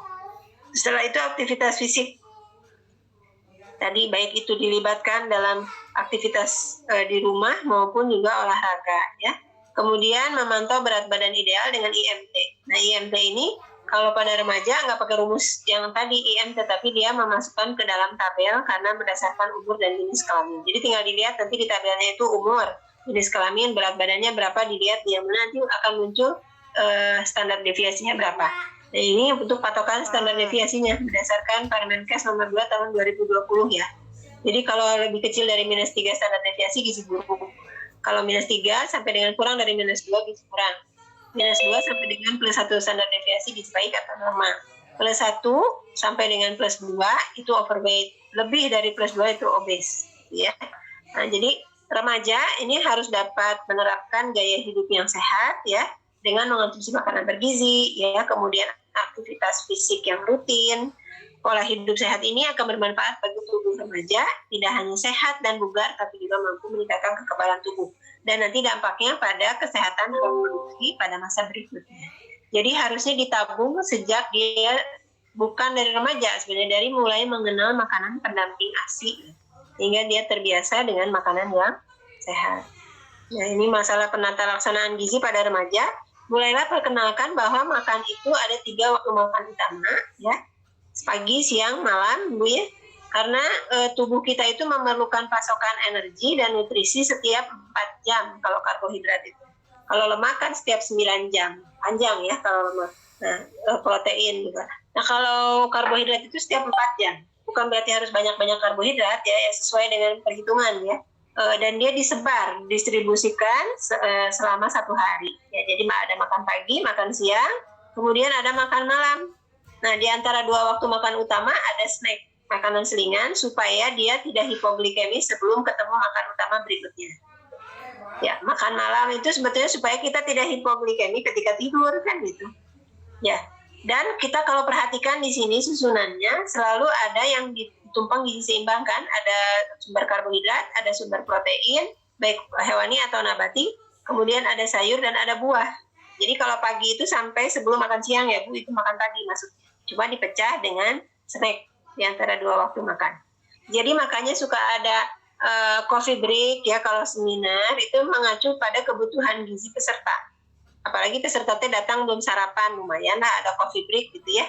Jadi sebetulnya ibu-ibu jangan meninggalkan rumah tidak sarapan ya, terus aktivitas banyak karena bukan hanya soal hipoglikemi tapi juga ke daya tahan tubuh. Ya, apalagi musim penyakit gitu ya. Ya, bekalilah diri kita dengan konsumsi makanan bergizi sebelum kita memulai aktivitas. Kalaupun nggak sempat ya bawa bekal gitu ya. Kalaupun bawa bekal nggak sempat ya mampirlah ke warung nasi atau ke kantin, konsumsi makanan yang walaupun sedikit tapi memadai lah dengan jumlah dengan aktivitas fisik kita. Kemudian snacknya, kalau ibu-ibu takut gemuk ya snacknya berarti buah ya, atau asinan buah atau lotek misalnya Bu ya. Loteknya jangan pakai nasi ya Bu, nanti kalau nasinya mah siang aja kan. Nah, siangnya juga kalau kita perhatikan di sini kan jadi ada representasi dari tumpeng gizi seimbang itu disajikan dalam setiap kali makan. Kalau buahnya nggak ada di waktu makan pagi, berarti buahnya ditaruh di snacknya. Kalau buahnya nggak ada di makan siang, berarti buahnya ditaruh di snack sore. Itu aja. Diakalin gitu ya. Dan ini kalau kita lihat begini kan dia memerlukan uang yang cukup ya Bu ya. Jadi kebayangkan ekonomi menengah ke bawah gimana mau mencapai gizi seimbang. Itu aja masukannya ya. Sehingga perlu ada pemberdayaan ekonomi ya di masyarakat ya kalau dikaitkan dengan asupan yang bergizi tadi. Nah, kalau pada remaja ini perlu disampaikan baik di pihak sekolah maupun juga di pihak keluarga. Karena kan kalau keluarga begini sekolah enggak, nanti di sekolah dia bubar jalan. Jadi harus kerjasama antara pihak keluarga dengan pihak sekolah, dijembatani ya. Kantin berarti kan Bu, kalau remaja itu kantin itu harus memfasilitasi dan menjadi role model untuk makan siang minimal, atau juga untuk menyediakan sarapan bagi anak-anak yang tidak sempat sarapan gitu ya. Jadi dia tidak khawatir untuk sarapan di sekolah, lebih baiknya sarapan di rumah. Ibu-ibu juga kan kalau kuliah pagi-pagi pusing ya Bu ya, kalau belum sarapan, boro-boro mau merhatiin kuliah, yang ada udah keringat dingin ya, lapar, pusing, jadi tidak bisa konsentrasi. Oke. Kemudian berikutnya tentang resiko kek ya pada remaja putri yang terlalu kurus ya. Suka ada kan remaja tuh dietnya tuh salah ya. Katanya diet itu nggak makan, padahal diet itu asal katanya dari bahasa Arab al-himyah itu yang artinya mengatur dan memantang. Mengatur jenis makanan yang dikonsumsi, jumlahnya, waktu makannya, dan memantang makanan yang tidak baik untuk kesehatan. Contohnya tadi yang tinggi garam ya tinggalin, takutnya kan hipertensi. Yang tinggi gula jaga juga jangan terlalu banyak, takutnya nanti diabetes kan gitu. Jadi mengatur dan memantang. Nah, malnutrisi yang sering terjadi pada usia remaja diantaranya kayak ya, terlalu kurus, lingkar lengan atasnya di bawah 23,5 ya. Kemudian pola makan tidak teratur ya. Kemudian ada anak yang banyak olahraga, aktivitas fisiknya tidak terbendung, banyak banget, tapi dia makanannya tidak terperhatikan. Sehingga dia menjadi kek. Dan ini dibawa sampai prakonsepsi dan kehamilan dengan kek ya. Kan beresiko ya. Kemudian juga remaja putri menurunkan berat badan secara drastis. Ini faktor emosional, takut gemuk, kemudian dia memandang lawan jenisnya sukanya yang kurus, kemudian model baju juga yang untuk yang kurus gitu kan. Jadi mau nggak mau dia menurunkan berat badan tapi kurang tepat menurunkannya ya. Nah, sehingga terjadilah kek pada remaja. Nah, itu akan berdampak bersambung maksudnya to be continue pada tahapan usia berikutnya. Sebaliknya ada obesitas Bu, remaja ini konsumsinya melebihi kebutuhannya sehingga terjadilah kegemukan. Dan ternyata datanya Riskesdas 2018 remaja Indonesia dengan berat badan berlebih dan obes itu mencapai 16%. Nah, kemudian usia itu pada usia 13 sampai 15 dan 13,5% pada usia 16 sampai 18 tahun remaja lanjut. Nah, ini kan mengkhawatirkan, prihatin ya. Artinya angka obesitas hampir menyentuh 20% untuk anak-anak remaja ya. Dan sebagian besar remaja biasanya yang obes ini menggunakan waktu luangnya untuk kegiatan yang kurang aktif ya, yang menyediakan camilan ya dari pabrik gitu, dari beli di Alfamart, misalnya Indomart, mudah banget dia beli ya.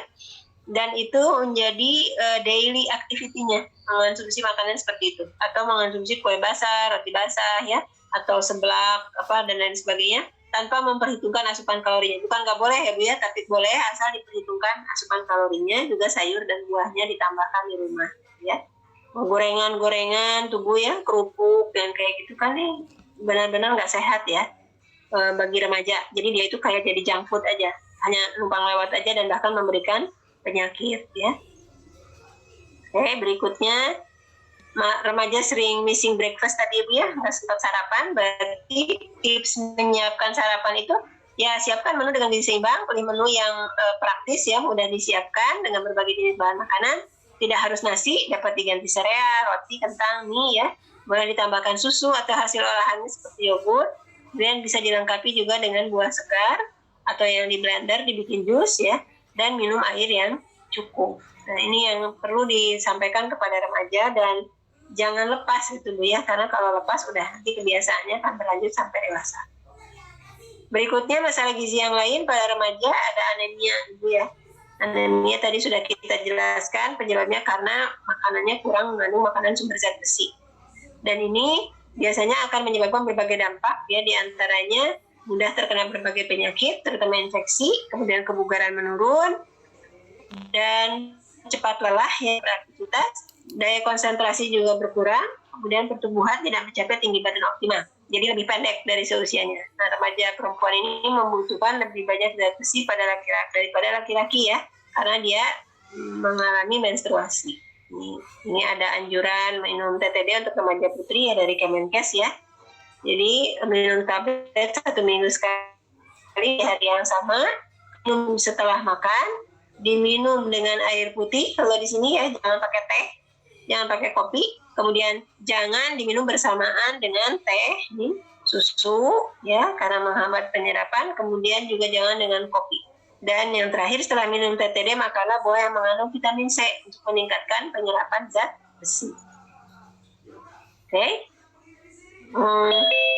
Ini saya rasa cukup. Stunting ya, stunting ini kan bersambung dari waktu dia masa bayi, janin, bayi, balita ya, bersambung ke remaja. Sehingga memang 1000 HPK itu betul-betul paket ya Bu ya, yang tidak boleh lepas dari intervensi baik pemerintah maupun masyarakat ya. Karena bersambung tuh stunting itu. Dan stunting pada masa remaja ini juga dimulai sejak awal kehidupan, tadi saya bilang dari bayi balita. Jadi memang ini intergenerasi Bu ya, bersambung gitu, nggak bisa dipisahkan. Jadi harus sedini mungkin, terutama nanti sejak, kalau dari hamil terlambat juga ya, jadi harus diputus dari mana gitu kan. Makanya diintervensi di semua siklus kehidupan. Kemudian gangguan pola makan, anoreksia dan bulimia nervosa. Kalau anoreksia ini dia ditimbang-timbang makanannya Bu, sampai dia kehilangan selera makan, kurus banget ya, dia tapi merasa gemuk gitu kalau anoreksia itu. Tapi kalau bulimia nervosa dia selera makannya besar, kemudian dia makan sepuas-puasnya, habis itu dia menyesal, takut gemuk. Jadi dia keluarkan dengan obat pencahar atau dia colok-colok dan dia muntah kanan. Ini banyak terjadi pada remaja di masa sekarang yang sangat terobsesi dengan badan yang seperti bak model gitu Bu ya, seperti model di atas catwalk, badannya kan tipis-tipis ya, dengan baju yang minimalis. Nah itu sebetulnya salah satunya. Jadi si gangguan pola makan ini atau eating disorder ini berupa anoreksia nervosa dan bulimia nervosa ini banyak terjadi pada remaja, khususnya di kota-kota besar. Oke, dan ini membutuhkan intervensi bukan hanya dari ahli gizi tapi juga dari dokter dan psikologi ya Bu ya, dan psikolog. Dia selalu merasa gemuk gitu ya, jadi makannya betul-betul dibatasi. Berikutnya yang lainnya adalah selesai ya, sampai situ ya remaja. Enggak, dipersilakan kalau ada yang ditanyakan.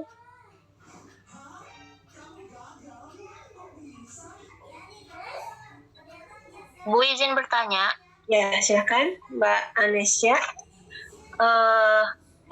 Kan remaja, apalagi yang sekarang kan banyak yang lagi tren nge-gym, terus olahraga, yang angkat beban gitu kan Bu. Terus kebanyakan mereka kan mengkonsumsi banyak protein. Biasanya alternatifnya suka minum susu whey protein gitu Bu. Jadi itu biasanya kandungannya apa ya Bu? Isi kandungannya apa baik untuk berkelanjutan, kalau misalnya kebanyakan baik buat tubuh apa gimana gitu ke tubuh, ke badan kitanya gitu. Ya, jadi kalau minum minuman atau suplemen ya untuk meningkatkan pembentukan otot itu sebetulnya Bu ya. Jadi protein itu kan untuk pembentukan otot. Asalkan dia dalam pantauan atau konsultasi dengan ahli gizi dan dokter, itu aman Bu ya. Tapi kalau dia tidak berkonsultasi dengan ahlinya, itu yang khawatir ya. Karena kalau terlalu banyak konsumsi protein, itu juga akan berdampak pada sisa metabolismenya Bu ya, sehingga menimbulkan keton bodies, pH darah menjadi mendekati asam. Biasanya dokter dan ahli gizi kan akan menyesuaikan dengan tadi aktivitas fisik dia. Kalau dia memang sedang pembentukan, sekarang lagi trennya memang pembentukan otot ya Bu ya, baik perempuan pengennya yang atletis gitu ya. Ya. Bukan langsing lagi tapi pembentukan gitu. Jadi perempuan juga seksi katanya kalau berotot gitu kan. Ya, iya. Nah, ya itu kalau dikonsultasi dengan dokter dan ahli gizi it's okay gitu ya, aman. Tapi kalau enggak, bahayanya itu mungkin tidak terukur dengan aktivitas fisik yang dilakukan sehingga proteinnya kebanyakan, dan proteinnya kan itu mudah cerna. Sehingga kalau yang mudah cerna nanti ada zat sisanya berupa urea ya, dan kreatinin dampaknya ke pH darah. Jadi keton bodies gitu maksudnya. Nah ini yang dikhawatirkan. Tapi kalau semasa dalam pemantauan ahlinya nggak masalah, asalkan dia seimbang dengan aktivitas fisik yang dilakukan. Biasanya di tempat gym kan ada ahli gizinya ya? Enggak? Enggak sih Bu, setahu saya. Nggak ada ya? Ya kalau nggak ada, itu yang bahaya Bu. Kalau ada ahli gizinya sih bagus. Karena tahun-tahun sebelumnya di Kesmas tuh ada anak-anak dari D3 Gizi ya. Mahasiswa D3 Gizi dia jadi ahli gizi di tempat fitness. Jadi dia yang merencanakan dan selanjutnya. Nah, yang itu lebih aman. Dan jadi jangan sembarangan nge-gym terus beli apa tadi Bu? Whey protein gitu. Ya, whey protein itu. Terutama biasanya laki-laki ya yang pakai itu ya, perempuan mah jarang kayaknya. Sekarang banyak sih Bu, karena tren itu kan. Karena pembentukan badan sekarang banyak yang konsumsi juga perempuan. Iya, padahal harganya lumayan ya. Iya Bu. Ya demi tren itu tadi, demi mode. Ya maksudnya boleh aja sih ikut tren ya untuk kesehatan gitu, tapi jangan sampai kita mengabaikan keamanannya. Jadi supaya aman, ya pastikan tempat gymnya yang ada ahli gizinya minimal D3 gizi ya, mereka tahu kebutuhannya berapa. Jadi dihitung itu personal. Jadi bukan dari angka kecukupan untuk kelompok umur, tapi personal sesuai dengan kondisi tubuh dia. Kemudian fitnessnya misalnya seminggu berapa kali, durasinya berapa lama sekali fitness ya. Kemudian juga dia apakah low impact ya, high impact atau moderate ya, itu disesuaikan. Jadi pembentukan ototnya juga betul terbentuk dengan baik dan tidak menimbulkan efek samping pada kesehatan. Saya rasa itu. Jadi pastikan membeli suplemen itu biasanya ada nutrition representatifnya Mbak. Itu kalau misalnya kan dia ada jual itu ya di fitness centernya, biasanya dia ada SPG-nya. SPG itu biasanya ahli gizi minimal D3. Ya. Yang aman yang gitu maksudnya. Atau misalnya ke itu ya, ke supermarket ya, suka ada kan yang mbak-mbak nawarin SPG gitu ya. Walaupun dia bukan D3 gizi, ya biasanya dia dikasih training dulu tentang info produk itu ya. Tapi yang terbaik bukan yang di training begitu, ahli gizi yang di training lagi gitu, itu lebih baik. Jadi dia bisa memberikan nasihat ya, dan juga arahan bagi konsumennya. Ya, Bu. Ya. Terima kasih, Bu. Sama, ada lagi? Bu, izin bertanya. Mbak Malindia. Apakah benar kalau tinggi badan itu dipengaruhi juga oleh faktor keturunan, Bu? Ya betul, Bu. Gimana, Bu? Seberapa besar ya, Bu? Tuh, kalau misalkan dipengaruhi oleh faktor keturunan, seberapa besar ya, Bu, ya itu mempengaruhi terhadap tinggi anaknya? Ya, jadi tinggi badan dipengaruhi juga secara genetik ya, keturunan, tapi tidak lebih dari 20%. Jadi lebih banyak, berarti kan kalau 20%-nya kecil. 80%-nya dari apa? Di luar genetik itu diantaranya salah satunya adalah olahraga. Olahraga itu kan dia menstimulasi pertumbuhan linier. Jadi kalau mau anaknya tinggi dari kecil, arahkan dia berolahraga. Terutama berenang, basket ya. Yang melompat-lompat juga itu dia merangsang pertumbuhan linier. Juga berenang itu kan jadi kayak kita tuh dirangsang memanjangkan tubuh ya, Bu ya. Berenang itu dia merangsang untuk pertumbuhan linier. Tapi sejak usia pertumbuhan, jangan udah dewasa baru belajar berenang, nggak mau jangkung, tahu sudah pertumbuhan juga udah berhenti gitu ya. Jadi secara genetik ya, kayak anak saya tuh karena ayahnya tinggi ya mereka tinggi. Kalau saya kan sedang ya, tapi mereka menurun ke ayahnya jadi tinggi gitu. Itu genetik. Tapi genetik itu cuma 20%. Pada anak saya jadi tinggi bukan hanya genetik, tapi dia asinya penuh kan 2 tahun ya, masih eksklusif. Kemudian makanan mungkin disupport dengan segala hal. Nah, ada yang bapaknya tinggi, ibu tipe anaknya kok biasa gitu ya. Mungkin ada faktor lain. Jadi genetiknya akhirnya kalah gitu kan.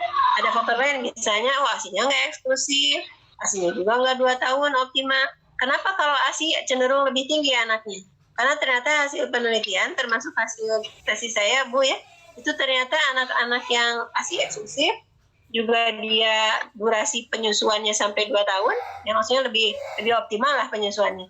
Jadi dia kalsium dari ASI itu lebih mudah diserap, Bu. Jadi ATM lebih mudah diserap dan ada enzim tertentu dalam ASI itu yang membantu penyerapan kalsium. Kalau pada susu formula nggak ada, sehingga kalsiumnya lebih unggul yang ada pada ASI. Nah, jadi akhirnya lebih bagus ASI sebetulnya daripada susu formula. Sudah terbukti lah secara penelitian baik dalam lokal maupun internasional gitu ya. Gitu. Jadi kalau Ibu tanya faktor apa lagi, Bu? Faktornya banyak, dari nutrisi, sumber kalsium, fosfor, dan vitamin D. Tadi kan untuk pertumbuhan tulang dan gigi ya, salah satunya untuk tulang. Kemudian jangan mudah sakit, karena kalau anak sedang pertumbuhan mudah sakit, nutrisinya dipakai untuk recovery, untuk penyembuhan, bukan untuk pertumbuhan. Jadi yang pertumbuhannya kan lebih mengutamakan untuk kesehatan dulu ya, memulihkan kesehatan.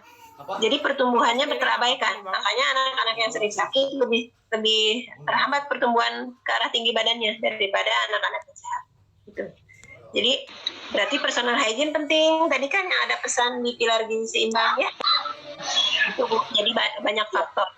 Jadi jangan khawatir kalau kita tidak terlalu tinggi, suami kita terlalu tinggi, anak-anak kita akan enggak. Ada yang orang tuanya pendek-pendek, bahkan cebol. Pernah Ibu lihat pasangan yang cebol, anaknya malah jangkung. Mungkin dia asupan nutrisinya baik, kemudian stimulasi pertumbuhan linearnya baik, suruh olahraga lah apalah gitu ya. Saya pernah lihat pasangannya pendek, nggak cebol tapi ya, tapi anaknya tinggi. Ternyata anaknya tuh hobi basket, kemudian imunisasinya lengkap, ya asinya kayak gitu. Jadi banyak faktor. Jadi tidak hanya faktor genetik, tidak usah khawatir dengan faktor genetik. Ya, terima kasih, Bu. Terima kasih sama-sama. Ada lagi?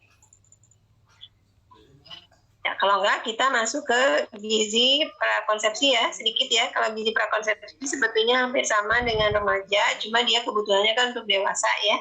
porsinya lebih sedikit, sebetulnya hampir seimbang lah dengan remaja ya.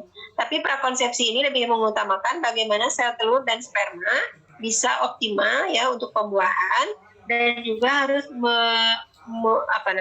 menghindarkan dari pola hidup yang tidak sehat ya, yang bisa mengganggu kesehatan reproduksi ya, seperti merokok yang kayak gitu Bu ya. Sama sih dengan di remaja, cuma kalau remaja kan lebih ke pertumbuhan. Kalau prakonsepsi lebih mengarah kepada bagaimana kualitas kesehatan reproduksinya. Dan itu sangat dipengaruhi dari gaya hidup ya, termasuk pola makan dan pola aktivitas. Dan kalau untuk obesitas pada usia prakonsepsi itu bisa mengganggu kesehatan reproduksi. Sebentar saya bukain ya dikit. Untuk prakonsepsi juga harus menghindari makanan yang diawetkan Bu, kayak bakso, sosis, kayak itu kan banyak pakai pengawet ya, pewarna. Sebaiknya bukan nggak boleh ya, nggak boleh terlalu sering lah. Sebaiknya mengkonsumsi makanan yang alami, yang raw food ya. Maksudnya sesedikit mungkin diolah supaya kandungan nutrisinya terjaga ya. Kemudian juga terhindar dari makanan yang menggunakan zat kimia, zat aditif ya, yang tidak baik lah untuk kesehatan kalau terlalu sering dan terlalu banyak.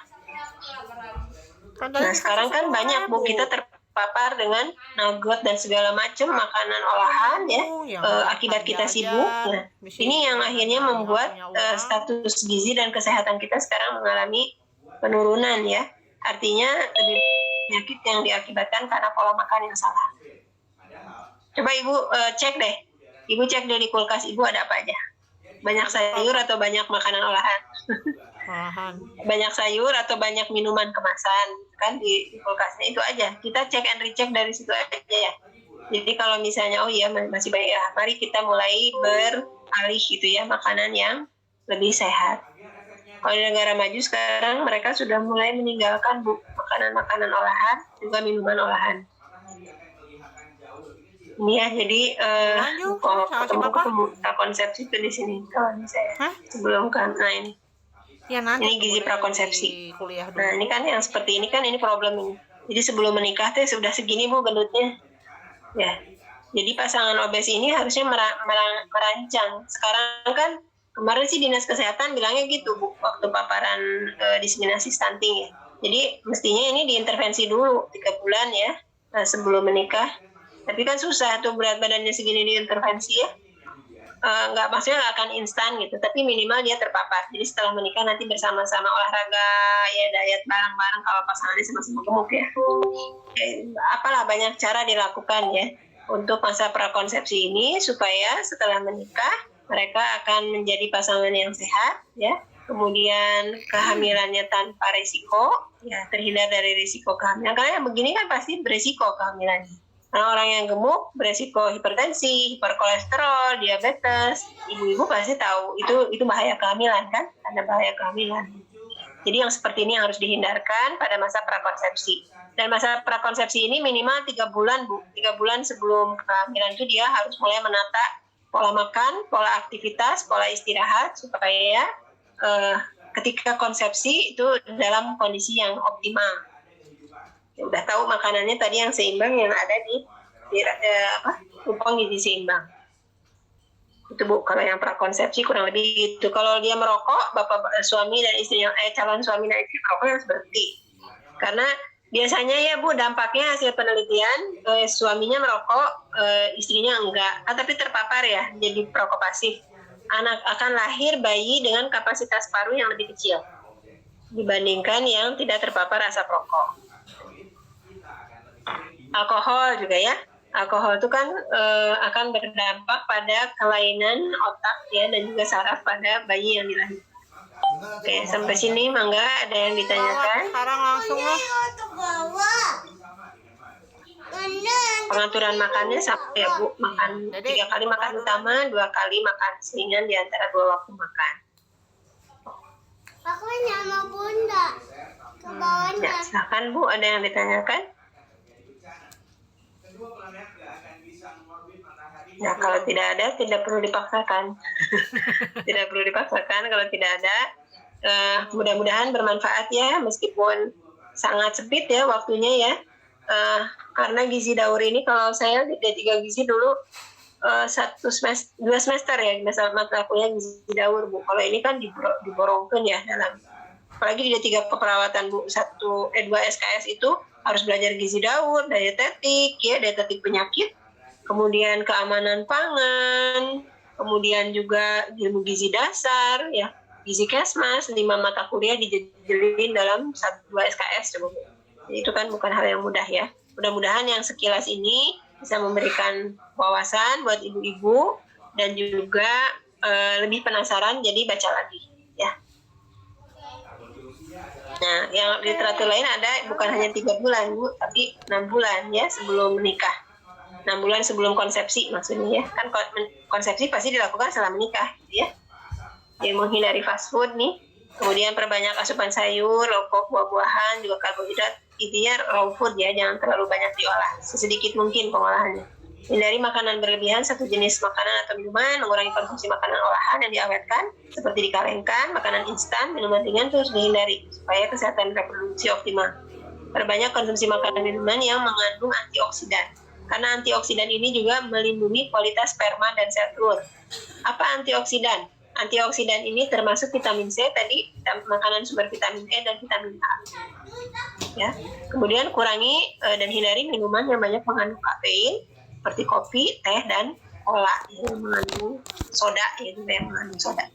Itu mungkin Bu yang bisa disampaikan untuk gizi remaja dan prakonsepsi atau pranikah.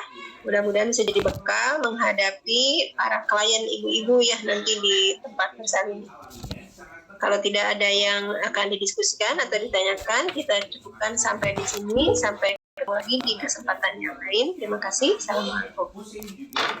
Waalaikumsalam. Waalaikumsalam. Waalaikumsalam. Selamat.